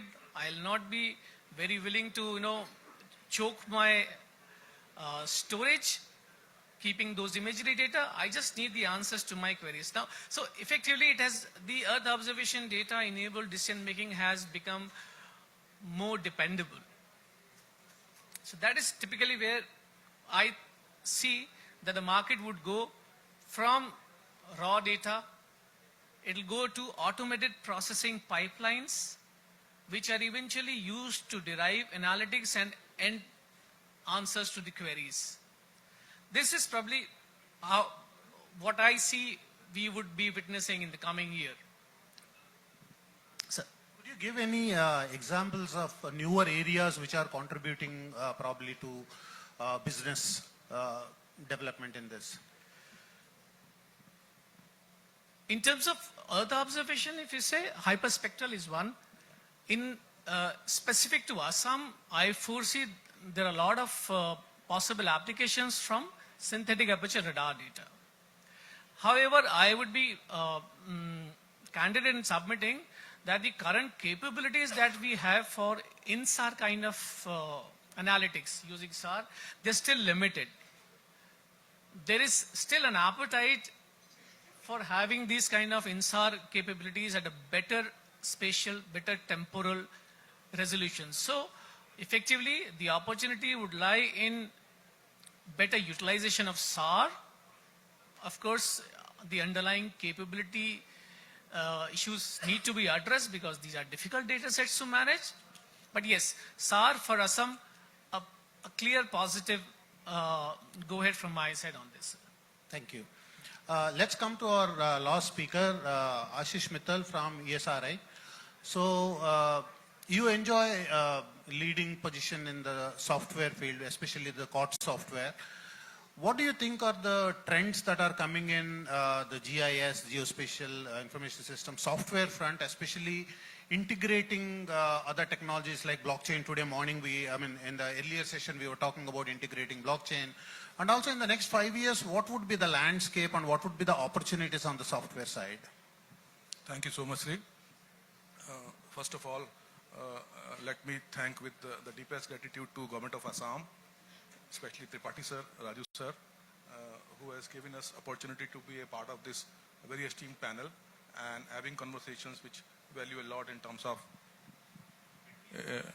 of having a very, very futuristic approach for the GIS. A little bit about our company. We, SRE, are India's leading end-to-end geospatial software and solution provider. For last about 4 decades, we have been leading various initiatives in the industry, resulting in the growth and adoption of GIS technology solutions for government, non-government, NGOs, as well as commercials.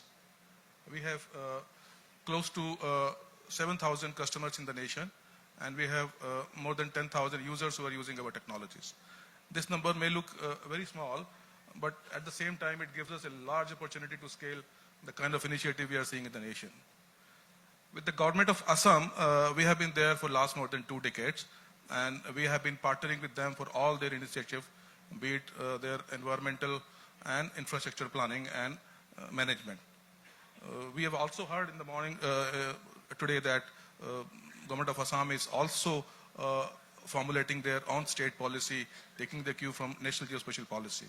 I think that is something which we should be thankful to you for making some state-specific initiatives which will go a long way in making sure that GIS is adopted at the grassroots level. In addition to all this, we also see Assam, who has taken a head start in deploying, not only deploying the GIS in the various initiatives, but deploying it at a grassroots level. All credit goes to you, sir, and all credit goes to you, sir. See, you asked me the future of GIS. You asked me what are the future trends we are looking for. So those who are pre-2000 era engineers, they can probably relate to this. When we were pre-2000 studying and we were talking about year 2000K boom, right? That's the only buzzword around at those times. Then something called as .com came. Then mobile. I mean, we were saying an app every day keeps your computer away. An app every day keeps your laptop away from you.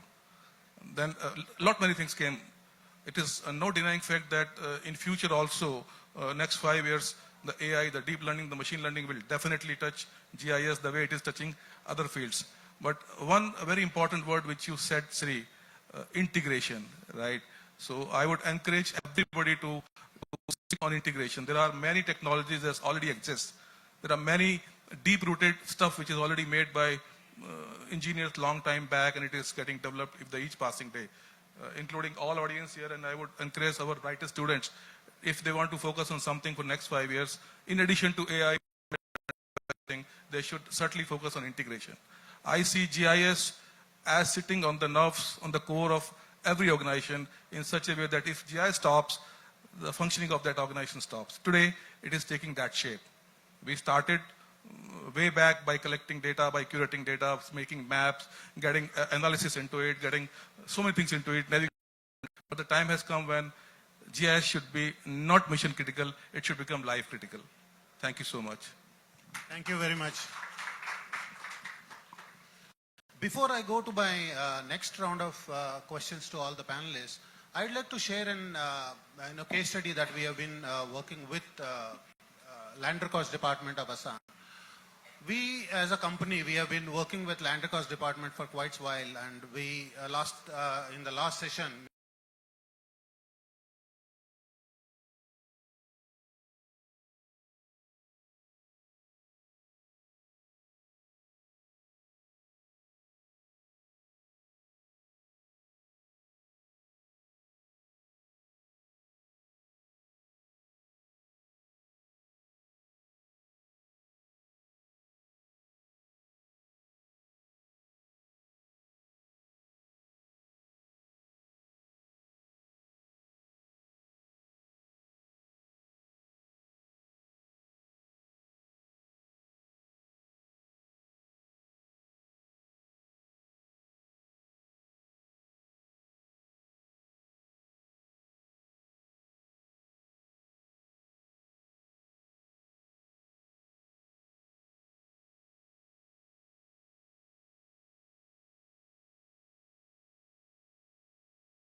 partner with, you said skill building, but I think I should elaborate on that. We can partner with government of Assam to make sure that our tools, our technologies are available to all of you, to make sure that you leverage all those technology and there is something which is available to all of you going forward. I think we can surely consider partnering you all with all these private partnership initiatives. Thank you. Yeah, thank you. That is a very nice suggestion which has been talked about in the opening session as well. For Assam to become a nodal agency for all the geospatial solution services for the entire Northeast, probably about all the 8 states. Thank you very much. Now we have very little time, but I would like to open the session for some questions. We have time to pick up around 2 or 3 questions. Anybody in the audience?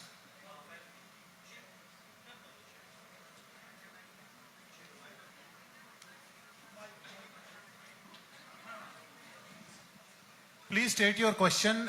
Please also identify yourself, state your question, and also address to the particular person whom you want to address the question. Check. Good afternoon to everyone. I am Adrij Roy. So I am the founder of Farmitron Private Limited. So I would like to share a problem which many people in the agri-tech has not been able to solve. So my question, hello. So my question to PLN Raju sir and Pratap Singh sir. So sir, frankly speaking, we are seeing that lot of developments are coming in the GIS domain, where we have, you all have mentioned the advancements in the spectral resolution as well as the temporal resolution. But in terms of remote sensing applications in agriculture particularly, if I take an example of a very common satellite index, that is NDVI, so there the temporal resolution as well as the spatial resolution is yet a challenge, and for that what we assume both from remote sensing background as well as agri-tech precision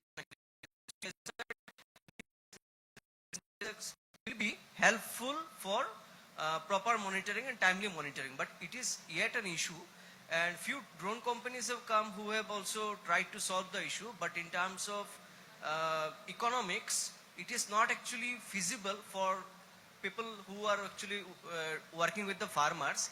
And even the outside, the out Indian companies, there are a few commercial companies who have a very high resolution of 2-meter satellite imagery, but they also have a terms and conditions that we need to have a minimum area of image. But that is also not feasible. So I have Okay, thank you very much. I mean, we got the question. So who would like to answer this? So is there any initiative from you people that in India we will be able to see some sort of solutions to this problem? No. Thank you, sir. See, as of now, availability of satellites and sensors are plenty. You also know that. So there are many satellites. If you talk about one is ISRO satellite, we have ResourceSat, etc. Recently, Pixel, they have launched their own hyperspectral satellite. Planet Lab, they have their own satellite. Suhora, and then there are many companies, there are multiple satellites. If you want the data as such, it is available. So there is no question. And daily basis also available. But issue is, they're all commercial. So what is now we are getting is, there are limitation in terms of the area, like 25 square kilometer minimum area you require.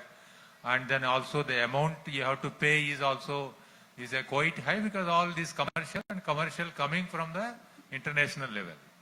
But what I foresee is there are so many companies now from Indian side, they are going to launch our own satellites.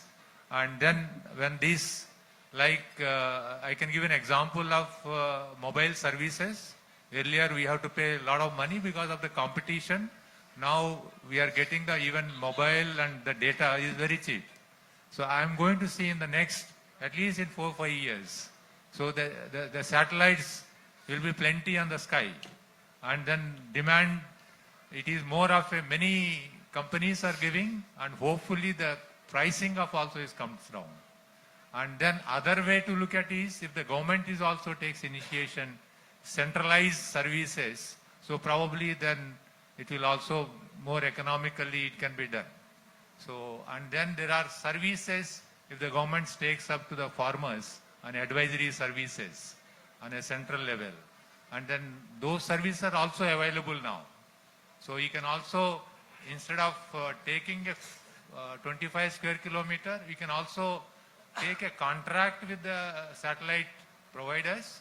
They say that for a yearly we can give you this much services. So wherever the issue is there, so then they can focus and task the data and get the data, and then quickly you can solve any problem is required. It is agriculture question for farming or health of the agriculture. All these things can be addressed with that. Thank you, sir. Ma'am, do we take one more question or we need to end it? I think, okay. Well, ladies and gentlemen, unfortunately, we'll have to stop the Q&A round here. However, our dignitaries, our panelists are here with us. They'll be seated in the audience seat. If you have any questions, you may please counter them directly, and they'll be more than happy to help you out. Or rather, you can even expect an elaborate answer, and you can also ask them with multiple questions you have. Thank you very much. I now request Shri Yanendra Dev Tripathi, sir, IS Principal Secretary, Revenue and Disaster Management Department and CEO ASDMA, to kindly join us on stage and felicitate, or rather give away a small token of love and appreciation to all our panelists today for gracing this occasion here at Advantage Assam 2.0 Investment and Infrastructure Summit 2025.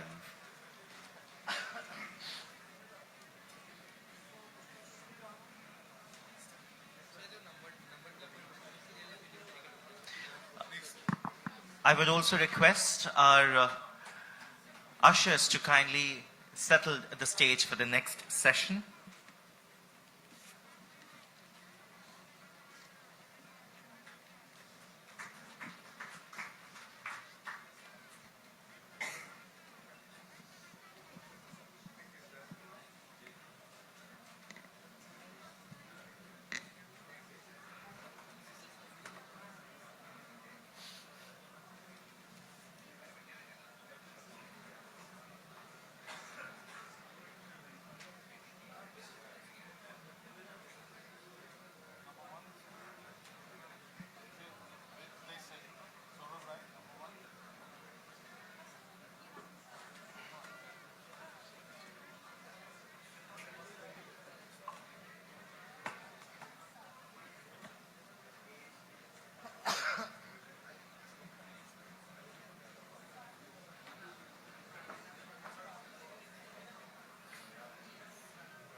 Well, I kindly request Tripathi sir to please be with us on stage and capture this moment. We have our photographers to do that.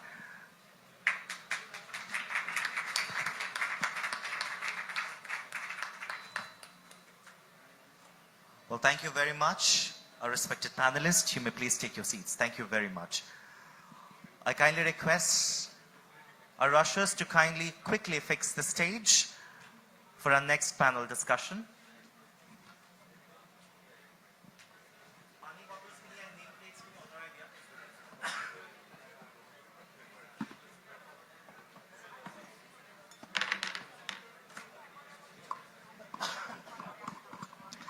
Well, ladies and gentlemen, the next topic that we will put some light onto is leaders' perspective on developing Assam state as an industrial hub. I repeat, the topic that we will have an elaborate discussion on is leaders' perspective on developing Assam state as an industrial hub. And we would be joined by Dr. Virendra Tiwari, Director, NEIST. I kindly request you, sir, to please take your seat. I also request Shri Raj Alla, Chairman and Managing Director, IIC Technologies. Could you please take your seat? May I now request President and Managing Director, Hexagon India, Shri Pramod Kaushik, to kindly join us on stage and take a seat.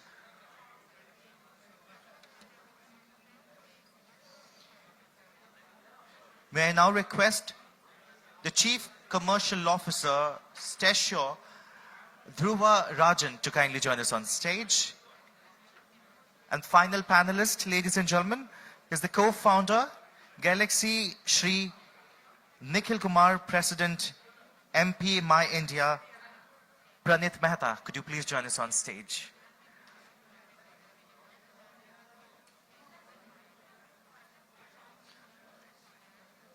Well, ladies and gentlemen, Pranit Mehta, he is the co-founder Galaxy, and we also have Shri Nikhil Kumar, President Map My India, joining us on stage. And ladies and gentlemen, this session will be moderated by Saurabh Rai, Chief Executive Officer, Arhas. Kindly join us on stage.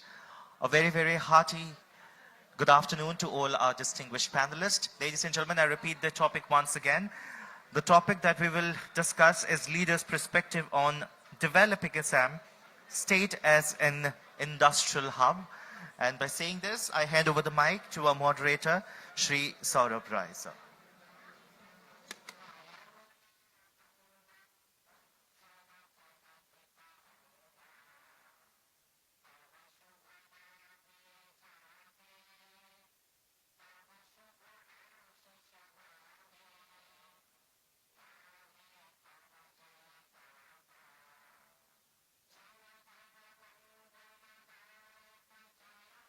Check, check. Good evening, ladies and gentlemen. I know you all have been very patient, have been a great audience.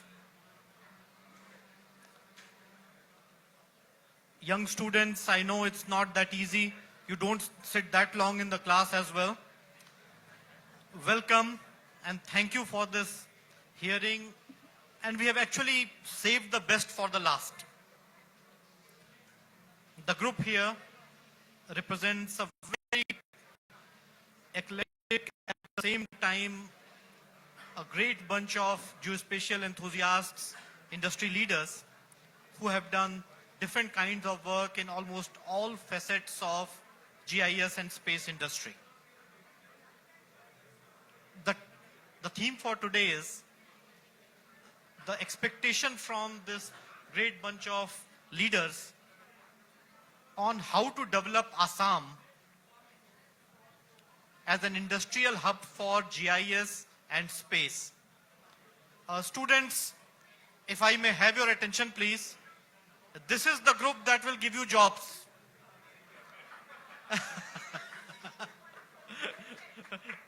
This is the group. So please have full attention, remember the names and faces. There will be a quiz that may follow. Now, and the first part of the quiz will be coming from the round table that we are having. And what I'll request all my co-panelists is, in the interest of time, let's have a quick round robin on one simple question, 1.5 minutes each. What is the readiness of Assam and what will it take for Assam to beat different centers in India, Hyderabad to be precise, Noida to be precise, to become, or Bangalore, to become the real hub of geospatial and space in country and in India. So may I request Dr. Viren Tiwari to speak a few words on this. Thank you. Very good afternoon. And again, I join with others complimenting Shri G.D. Patiji and others for particularly looking this emerging technology as a possibility of employment generation and economics. So in this perspective, if we have to see the title, it says the leader's perspective on developing Assam state as industrial hub. If you wish to have a leaders, you need to have the all fundamentals, all the bases are very strong. And for that, if we go quickly, what are the requirements for the geospatial technologies? So first it starts with the geospatial infrastructure. We talk of the skilled, I would say not skilled, but rather knowledgeable manpower, because not only in Assam, but rather in India, still I find that we are not up to the level that we can say that we have the knowledge base in the geospatial technology. And third one is how smartly we are managing the data. And finally, how are we able to get the knowledge and translate that knowledge in terms of the economy from the data. So in all four verticals, if we see, there are a lot of need which requires to be done from the government side, and some of them has to be seen as a collaborative efforts of the entire value chain of the geospatial technology endeavors. So quickly, one by one, we have to have a very well-planned strategy of training the young manpower who understand what is the difference between the georeferencing and the reference frame. Going to the next level, we have to have also a large amount of the data centers which can cater the need of the upcoming huge amount of data. You can imagine the amount of data which will be spatially and temporally varying will be enormous, and handling of them, managing of them, archiving of them, and also making with standard which we call a kind of interpolable and and lastly, I would like to emphasize that you see in the previous session there was a discussion about different kinds of sensor. You might be knowing that very soon we are going to have NISAR satellite data, which is from the ISRO and NASA, the SAR data, which will be unprecedented accurate, which will be really making the difference in the hydrological and other applications. And each day data will be more than 2 terabyte. So you can imagine how can we manage that data and analyze the data, and therefore the technological development and analytics going to be very important. So in all four verticals, if we work together in PPP mode or in the mode where we can see that our knowledge is get evaluated, we'll be able to make the industrial hub, whether it is Assam or any parts of our country. And we look forward for Assam because we have a very, very knowledgeable and passionate leader, G.D. Tripathi, with us. Thank you. So, Raj, since it's all advantage Assam, on that to 2.0, if you can talk about the industry and more so aerial, that will be very helpful for the audience. What can we do here? Thanks, Saurabh. Good afternoon, everybody. It's actually a pleasure to be here in Assam after, I don't know, maybe about 20 years ago is when I've been here.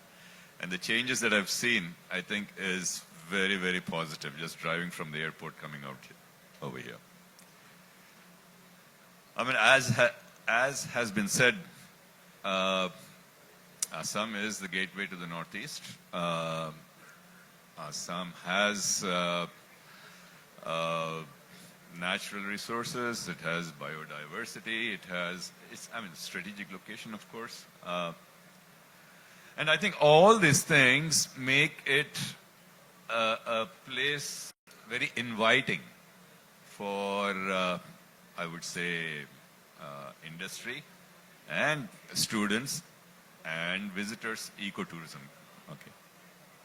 And I think that is the first and the foremost. And having said that, then it depends upon the state to be able to develop the infrastructure, be able to come up with the policies and the regulations. And once that comes, actually I'm glad to hear that the state is coming up with geospatial policy. And I think that's the first time that I've ever heard, right? You always had a national policy, but the state coming out with the policies, that's fantastic. And that itself is going to attract investors, I think. The other thing, I think, in terms of looking at Assam as a industrial hub, is going to be, the three, I think there's always three players, right? One is the government, one is the industry, but the third and the most important one is the academia. If you really want this to be an industrial hub, you also need to be able to ensure that we have R&D institutions, right? While we might say that we might get, we need knowledge workers, we might need skilled workers. That's one set. I mean, that's always required. It doesn't matter where you are, what you are. I mean, that's. But if you want to be the center, if you want to be the industrial, space and geospatial industrial hub, right? You need to have R&D institutions. You need to be able to support innovation. You need to be able to encourage, so startups, for example, right? So I think with that, I mean, that's probably a start for Assam to become a geospatial and space industrial hub. So, Thank you, Raj. So carrying this discussion forward, Pramod, your company has a very vast array of technologies, GIS and space included. How do you see them playing out in making Assam the hub for GIS and space? And anything else that you would like to share?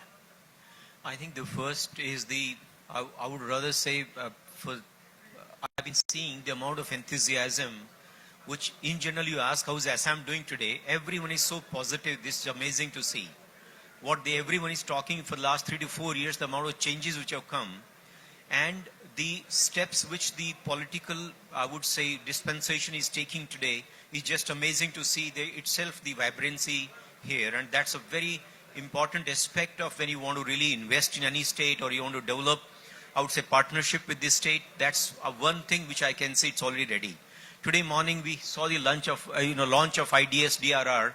That itself is actually one testimony that how the disaster management, which is a very crucial aspect of this state, Brahmaputra being here, floods coming, I would say so many activities which get impacted because of flooding, because of disasters, and the agriculture being impacted, I can see those actions are happening, which is very important.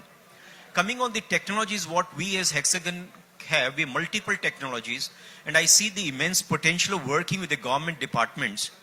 And briefly, I just went out and had a chance of meeting the chief minister for 5 minutes, and I could see the energy, what he's oozing, that, come and let's talk.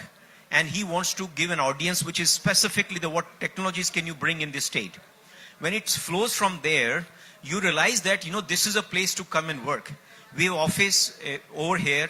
We would like to invest in some more offices, service centers, get our experts over here. And when we're talking about I would say, what is required, I think that's basic thing is being taken care at this point of time. And disaster management, resilient, I would say the agriculture, and looking at some of the other climatic things, they need to be taken care. Political ways is coming through, and the investments would come. We are willing to partner as we're doing on the skill development in some of these IITs. We'd like to do in IIT Guwahati University, rest of it. And this is where the skill development can happen, not only on geospatial, but on smart manufacturing and rest of the other technologies. I think we're all set. I feel very positive when I see the environment, everyone talking so positive. And that is a very important ingredient before you start investing in any state and you start taking plunge into those areas. And that's, I think we are meeting all those tick marks and boxes as we talk about. Thank you, Pramod. That was very well said, and no doubt there is a clear support that's so visible and so apparent, and the enthusiasm that you talked about. Let's move to Dhruva. Dhruva, you represent a company that has eyes in space and foot on ground. Said sure. So how do you see Assam as becoming a center for space? Because we know not many technologies. We did have some discussions on earlier panels. How does space become an important player, or space technologies become an important player that can generate jobs, that can generate value for the people of Assam? Yeah, thanks, Saurabh, and thank you for having me here today. I think Assam is and the general Northeast, I think, is a very interesting geographic part of the country because it lends itself very well to remote technologies, right? Because it is inaccessible, it's tough to get around, so traditional methods of survey or, feet on the ground don't work as well. And so I think it's a very nice case study for larger areas, other typical, non-accessible parts of the country as well as the world to learn from. So I think that's a big advantage that Assam has to show the world how you can use remote sensing technologies to serve these types of geographies. The second is how do you actually action this? So one is a request to the government authorities to work closer with companies and provide opportunities to companies like us, companies that are doing analytics using Earth observation data. I think Raju sir is doing a lot of great work and we need to see more of that. Because once you bring us in, through the investments that we make, we provide opportunities for students to then take on these local jobs. And I think collaboration with research, another important point Pramod mentioned. If you look at all successful startup hubs, whether it's Silicon Valley or Bangalore or Hyderabad, I think that thread of industry and academia collaborating is another important one. So first step is get startups and small companies to come in and work. And second is extend that into collaborations with institutions like IIT and others in the region. And I think there's a lot of potential because of the fact that the topography of this part of the country lends itself very nicely to these types of technologies. Thank you, Dhruva. Pranit, continuing on the space sector, what more would you like to add to what Dhruva said? Hi, first of all, thank you for having me here, and I think it's a really nice atmosphere to be in. So been here for the last 2-3 days, and travel anywhere in the city, there's something crazy going on, right? And that's truly the vibe that we have, and it's very positive. To the point that I've been asked on, so at Galaxy, we are essentially building imaging satellites. So these are multi-sensor imaging satellites where we synchronize a SAR, a synthetic aperture radar, and a multispectral imager on the same platform. Right? Now, why are we doing that, and why is Assam or Northeast at large, a focus area for us? Right? So the reason we're building this whole set of satellites is to have images across weather conditions. Right? Clouds are a very big problem globally. And in the Northeast, clouds are way more common than the other parts of our country. So how can you have consistent images through different weather conditions and actually act upon it, right? Take a disaster, take agriculture, take even urban mapping that you want to do, right? Pre-post flood assessments, anything of that sort. You need all-time information, right? And it's not one sensor, it's not one technology that's going to solve the problem. Right, so I think space and geospatial provide that platform for getting data across different sensors, across different altitudes, and bringing them together to actually address the problems that we're looking at. For example, if you take the level of monsoons that we have here, you can't imagine any other source of information. For instance, just a team on ground, right? Leave alone the weather conditions. There are areas in the state that are not even accessible by humans. That's the kind of terrain that we are in here. So there is no way you can overlook this data, and you need to start looking at advanced sensors, right? Traditional cameras will fall short. So you will have to complement that with other sensors, come in with more insights, and actually start acting on that data. And that's something that we at Galaxy are pushing for, and that would be my proposal, to have a much more holistic approach to use these kind of technology stacks that exist. Thank you, Pranit. So, as the theme goes, the last is the best. And I'm sure all of you have heard the great story of Map My India, represented by my dear friend Nikhil here. Nikhil, slightly changing from why Assam and why not Assam, what needs to be done? I guess that's something, if you can throw your light with your work already being done in Assam, rest of the country, what more needs to be done, or what is needed? Okay. Again, thank you very much for having me here. It's an amazing place. Though you want me not to touch upon why Assam, it's so compelling as the word goes. Go ahead. With this, then go ahead. This naturally blessed, biodiversity hub, and this riverine landscape. This actually creates a lot of challenges that the geospatial has a lot of solutions to address. And in that context, let me demystify for the students here. In my mind, and I have been speaking about it like a broken record for many years, that let's dissect geospatial industry. I also represent as a president of Association of GIS Industries, And every time people ask me, why is it called industries? Because within this industry, there are a lot of sub-industries. And what are those? So let me kind of dissect that. One is for the data collection, which itself is huge. 25 years back, when you goes to discover a project, we will say 65 to 70% of the investment goes into data collection and data preparation. So data collection and data processing is a big sector. The second is, how are you going to collect data gets necessitated by what are you going to use it for. So that is what in GIS term we call a schema, we call data model. That's another part. Nowadays, we have gone a little more advanced and we talk about data cube, data pipelines. So that's a big sector, which is data base engine, data model, data management, manipulation, lot of the huge technology is involved here. The third is application related to visualization and analytics. That's a lot of GIS software company, the platform company, many are represented here and many were represented in the session before this. They actually do a lot of work in that aspect. And fourth, we also talk about this quintessential phrase which is called platform.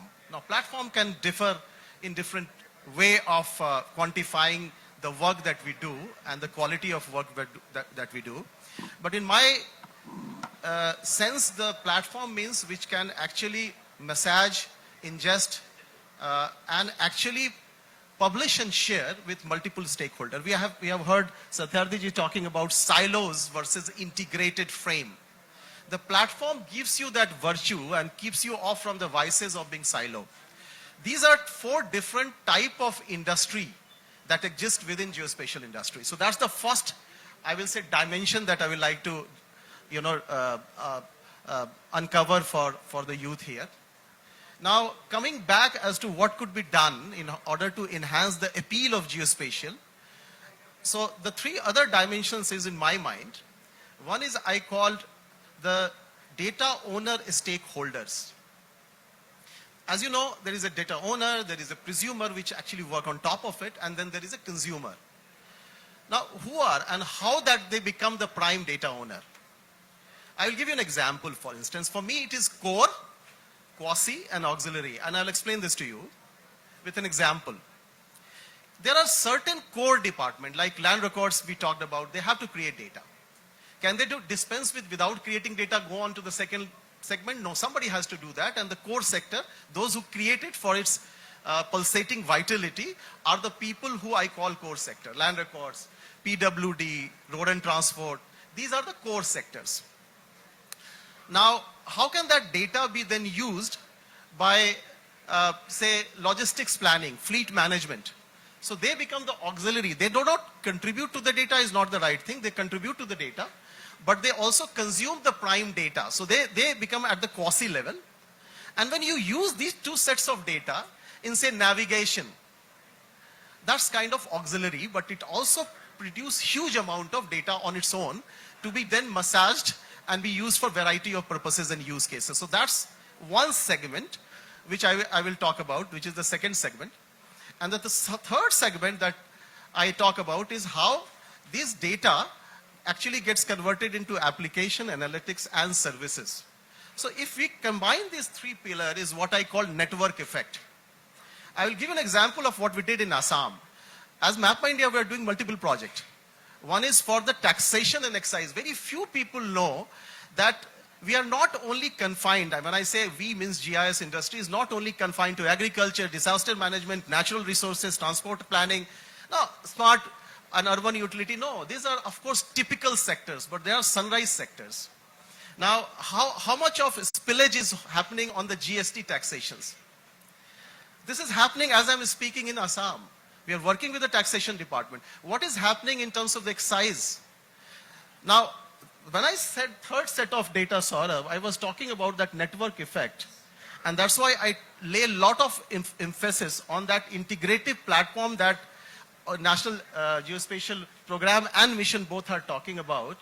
And that also brings in the previous panel's conversation that all these layers have to be on one foundation framework so that we can create a common data model and then extend that for variety of purposes and use cases. I'll keep it at this. I can go on, sorry. Thank you, Nikhil, for that capsuled masterclass. I'm sure all of you enjoyed it. Now, all of this that this great panel talked cannot be achieved unless we have the dividend of cost arbitrage in terms of people, skills arbitrage, and as the new theme is coming, the technology arbitrage.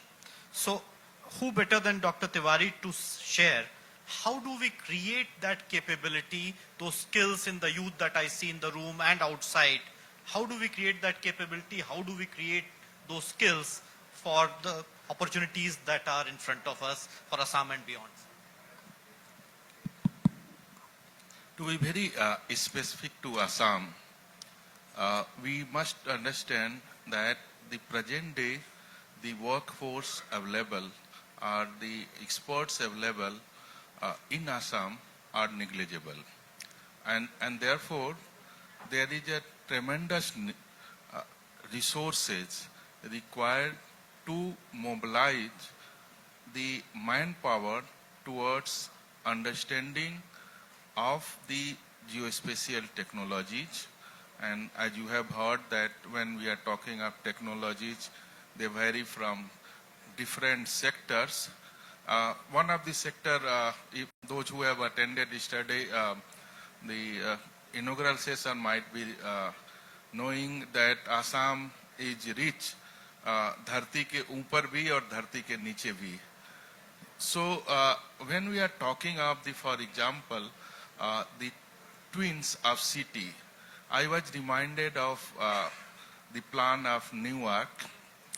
And when we are talking of twin city, it is not dharti ke upar only.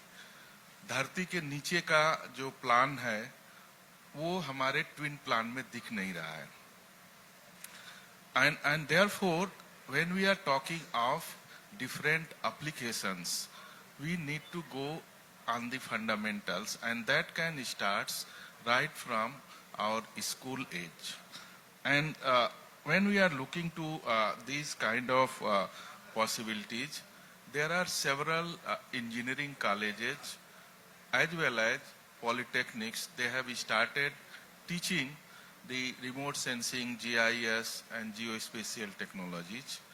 And therefore, if we can strengthen them by inviting the experts in the academia and the industry, either through the resources available in CSR funds of the industry or little supports from the government side, I am sure that in very short time period with the market pool, you all know that how market pool is making difference. So with the market pool of the application of the geospatial technology or space-based observations, I am sure that we'll be able to make difference in that.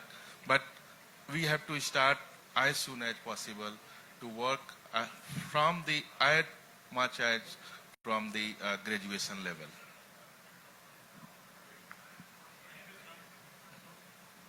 So going further in the same order, Raj, you come from Hyderabad, which is the thriving hub for when it comes to skills and talents.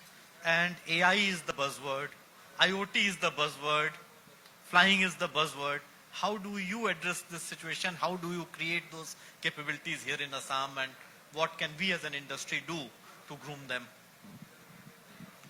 Thanks, Saurabh. I think that's a very interesting thing. I mean, in one way, I think it is really hyped up in terms of saying skills. So I would actually demarcate it into, or divide it into a few tiers, right? And it's basically a pyramid.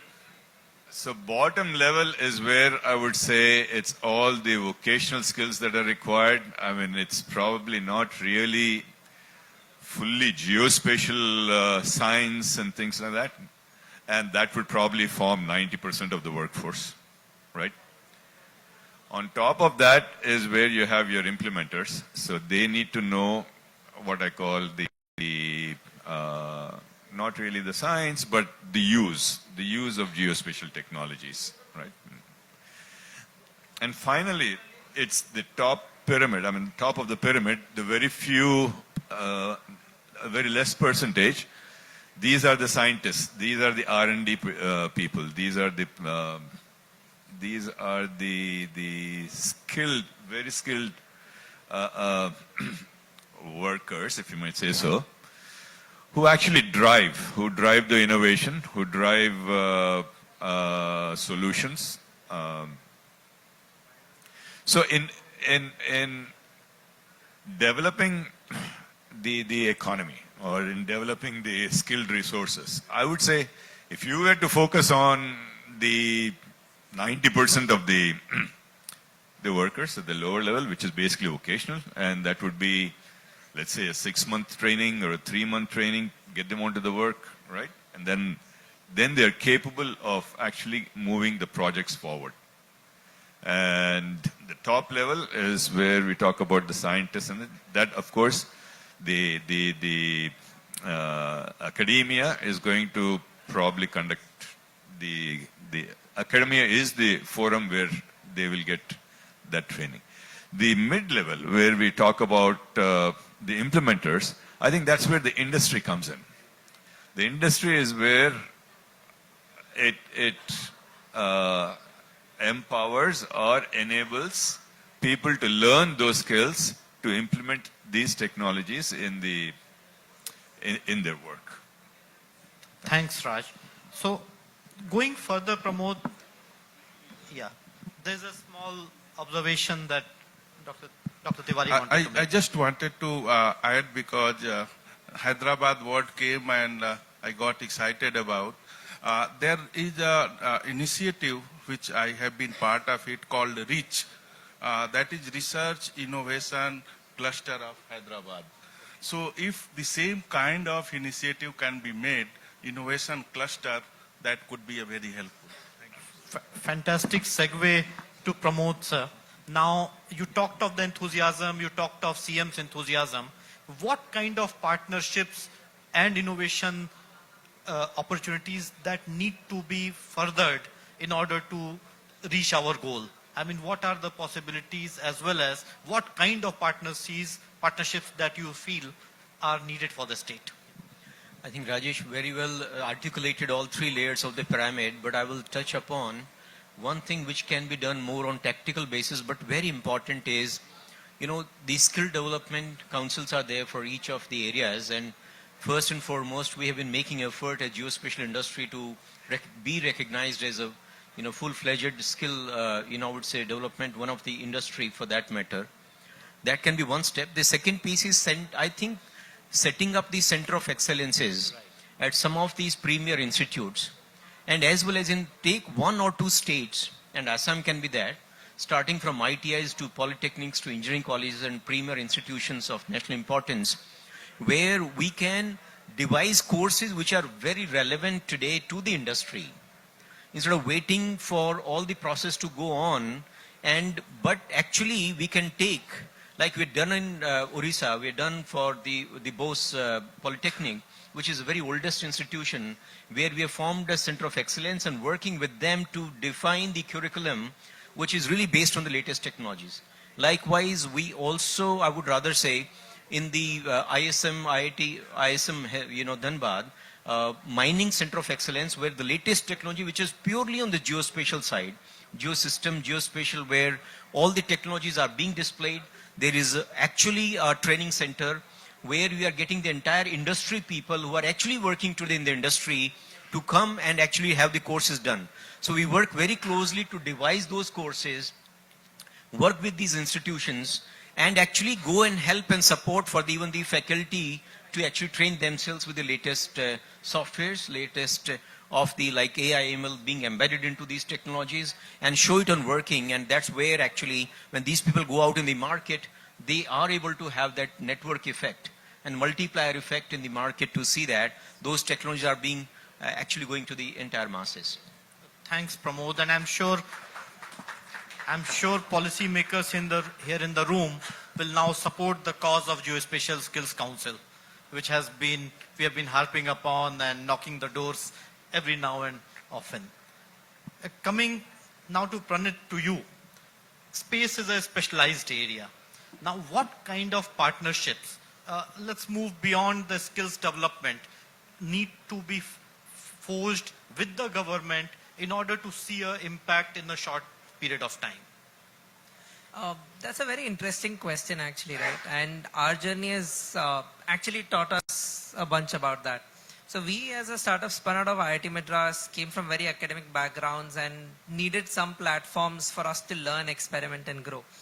And I think that bit, as underappreciated as it is, actually helps a lot, right? For all the students sitting out there, I think entrepreneurship is that key where we can actually take that leap and beyond the skill development, right? Start thinking of partnerships with the government.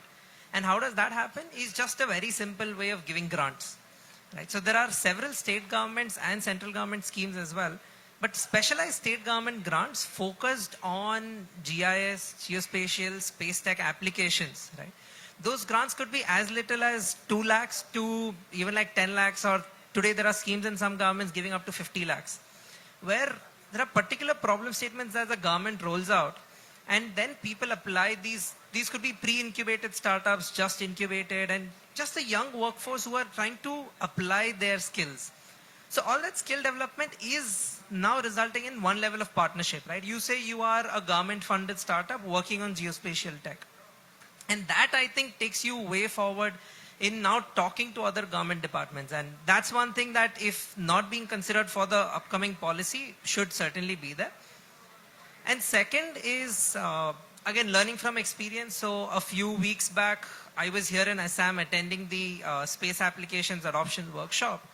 And that was a really nice culmination of thoughts, right? So there we were in a room where we had about 20-30 different industry representatives and another 20-30 different department representatives, right, across different ministries and departments of the state government, actually putting out problem statements that, hey, this is what I want, this is what I need in so much time. Does anyone have an option? And then there are 4 or 5 industry representatives who are right there pitching what they have as solutions and actually adding value to the problems that are there, right? So that's a more senior level of partnership for established companies and solutions that already exist, and doing more events like these, right? I don't know, maybe once every 6 months is not bad enough a frequency to relook at the problem statements that were done, identify newer problem statements, and more companies to start, partnering with the government. So these are 2 things that I think should very strongly be considered and acted upon to boost the industries to start coming and engaging more with the governments directly than just paperwork and tender processes. These I think make lives much easier for all of us. Thank you, Pranit. The clock is ticking, so I would go a little rapid fire. So Dhruva, the question to you is, if we were to make a 5-year plan for the state, what would be one recommendation that you would make? Plan, something that's top of your mind. But as Pranit also mentioned, having a fund or a set of grants that enable technology adoption for critical problems, and then supporting these ideas through. It could be a startup, could be a small company, could be established, but we need indigenous solutions to these problems because these kind of situations don't exist outside of India. So that would be my one request for Assam government. Thank you. Nikhil, what would be the topmost thing that you would like to add to this? So 2 things, only extending this conversation further. There is a mention of geospatial enterprise / geospatial information development board. Sanjay talked about it. Both enterprises and GIDB is synonymous. And they have to cater to something, again a word which is a phrase very few people understand, that GKI, geospatial knowledge infrastructure. The way I understand geospatial knowledge infrastructure, that it is basically a summation of your geospatial data, technology, concept, skills with 4th industrial revolution, which is AI, ML and all that. And then your digital infrastructure like web, networks, cloud, etc. If you combine these things, how will geospatial enterprise help create that, foster that within the state? Simply take the microcosm of what National Geospatial Policy says, implement that in the state, and create that GIDB, to create long-term R&D contract, technology innovation parks. This can be done. Something similar to what these two young fellows have just told. And within that, either it is a startup or it is an established company, give them a long rope, which is what I call long-term R&D contract. And it's mentioned in National Geospatial Policy. It's not something which I am talking about. If you just copy-paste that within the state, I think it will be a very good start. Thank you. I would like to add something that I borrowed from Mr. Satyarthi yesterday when we were talking. The need for very categorical, clear use cases, driving the business case and value case, that needs to be a part of a 5-year plan. And from there, the budgets can be derived, the skills can be decided, and actions can be taken. Others, would you like to add something? Mr. Tiwari, Raj, Mr. Kaushik? So maybe a couple of questions from the audience. You may want to share your name, identify yourself, and to which panelist the question is. The floor is now open. Well, sir, before we open the house for the questions, I have a special request. Whoever's asking the question, kindly ask your question needs to be very crisp and very precise. That's a humble request. We'll be entertaining 2 questions, so because we are running out of time and hence some hands to go up in the air. Okay, there's a gentleman. Can we please help him with a mic?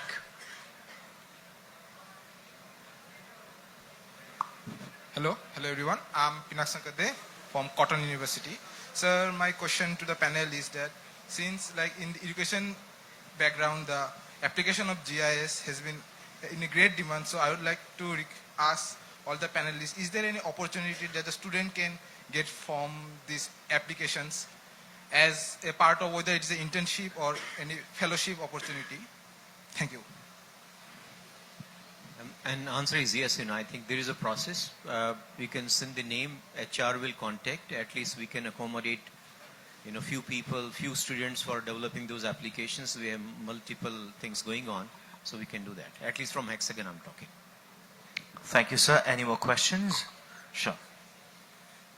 Good evening, and I am Dr. Ravi Kumar, ISC Technologies. Because it's a very wonderful panel, and really it's a very interesting stories actually came out.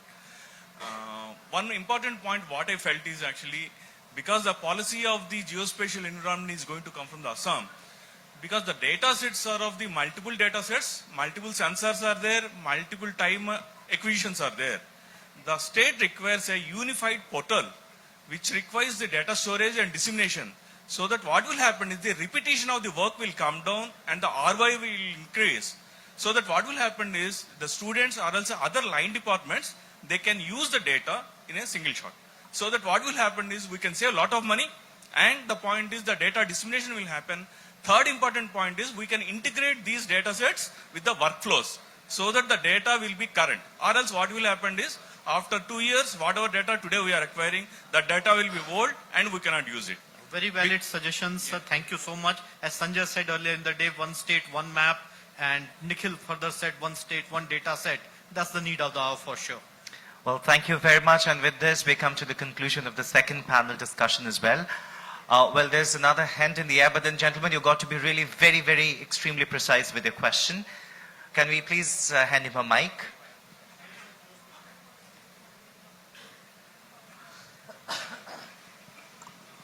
Hello, good evening everyone.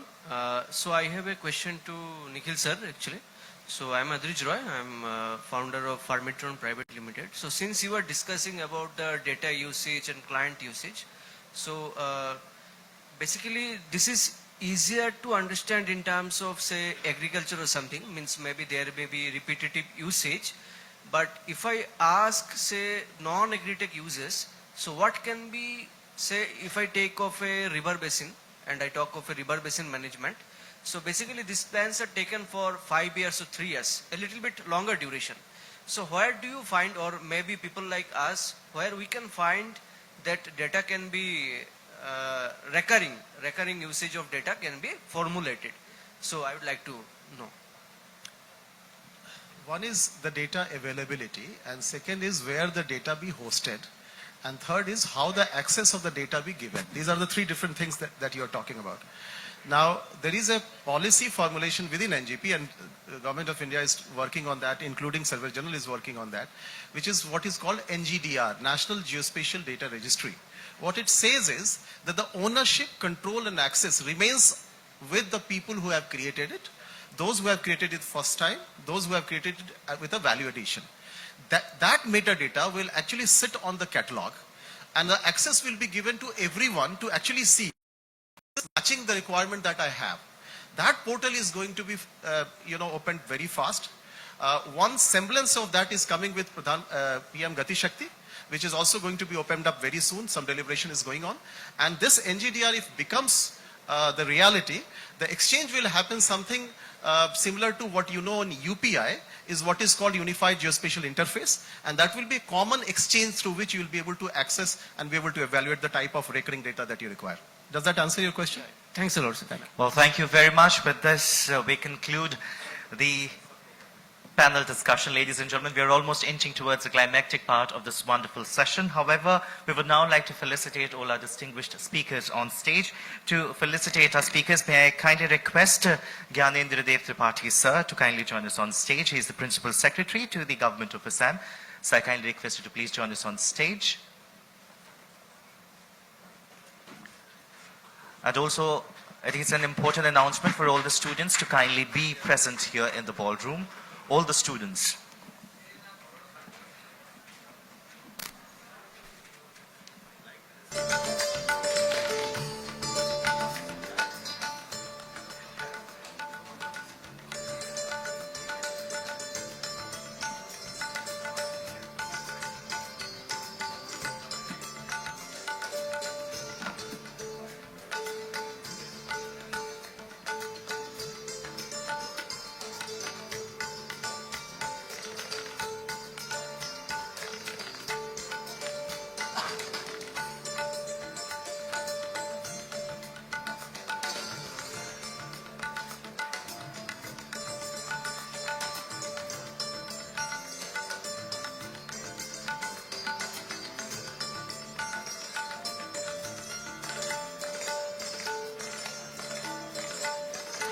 Tripathi sir, I would request you to please take the center stage for the group photo. Can we please request our shutterbugs to capture this moment as well?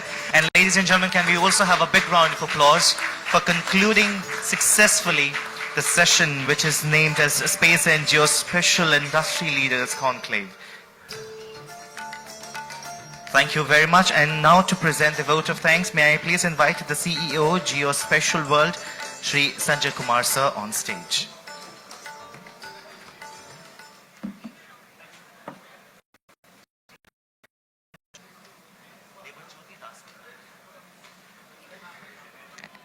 Thank you. Thank you very much. First of all, a big round of applause to our Master of Ceremony. Thank you. Devajyoti. He was amazing, isn't it? Yes. So we come to this very unique event, and as you have heard from some people that this is the first of its kind in any of the state level business summits to host a space and geospatial conclave. I'm not going to summarize the event, but I just want to say, if you look at Advantage Assam 2.0 Investment and Infrastructure Summit, I think this session really talked about creating geospatial infrastructure and attracting investments in that sector.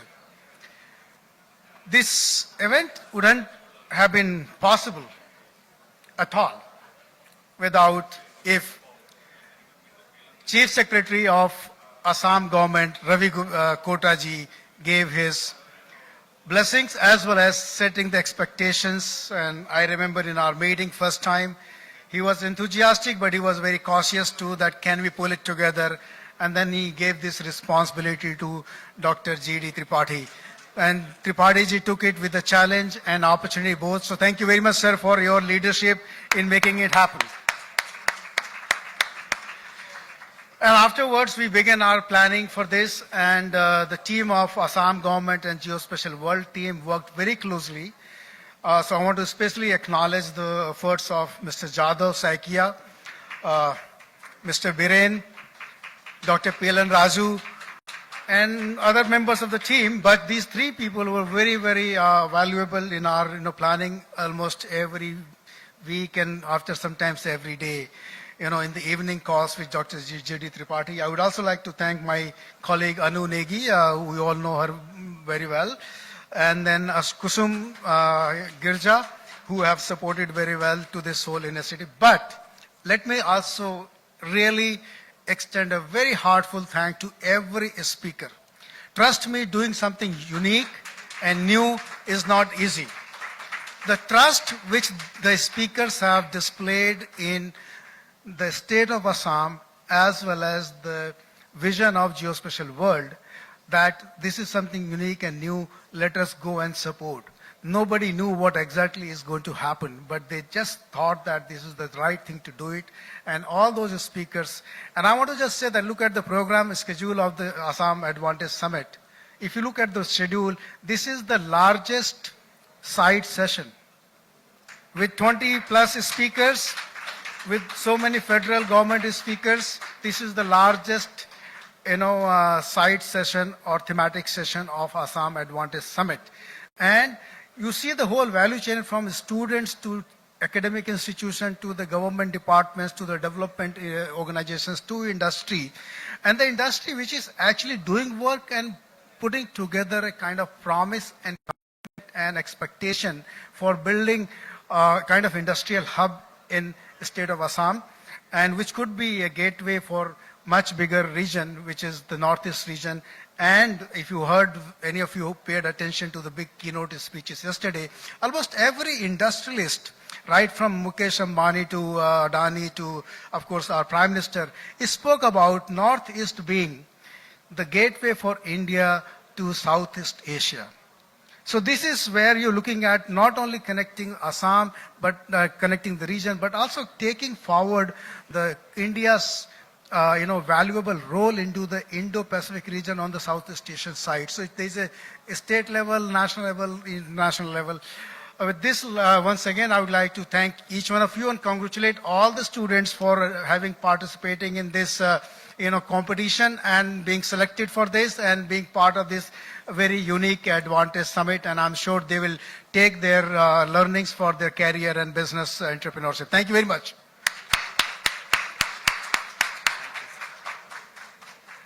Well, thank you very, very much, ladies and gentlemen. This conclave is not just any regular conference. It is a gateway to the future of space and geospatial intelligence. Having said that, I would once again extend a big thank you to all the speakers, the panelists, our distinguished dignitaries, our honorable minister, sir. We extend a big thank you to all our shutterbugs, everyone in the sound, light, console, the showrunner as well. And it is an important announcement for all the students out here. Kindly stay back in the same hall because there would be a distribution of your certificates. So please be there with us. Having said that, ladies and gentlemen, it is me, Devajyoti Das Gupta, signing off now. Have an amazing and a wonderful evening ahead. Thank you very, very much.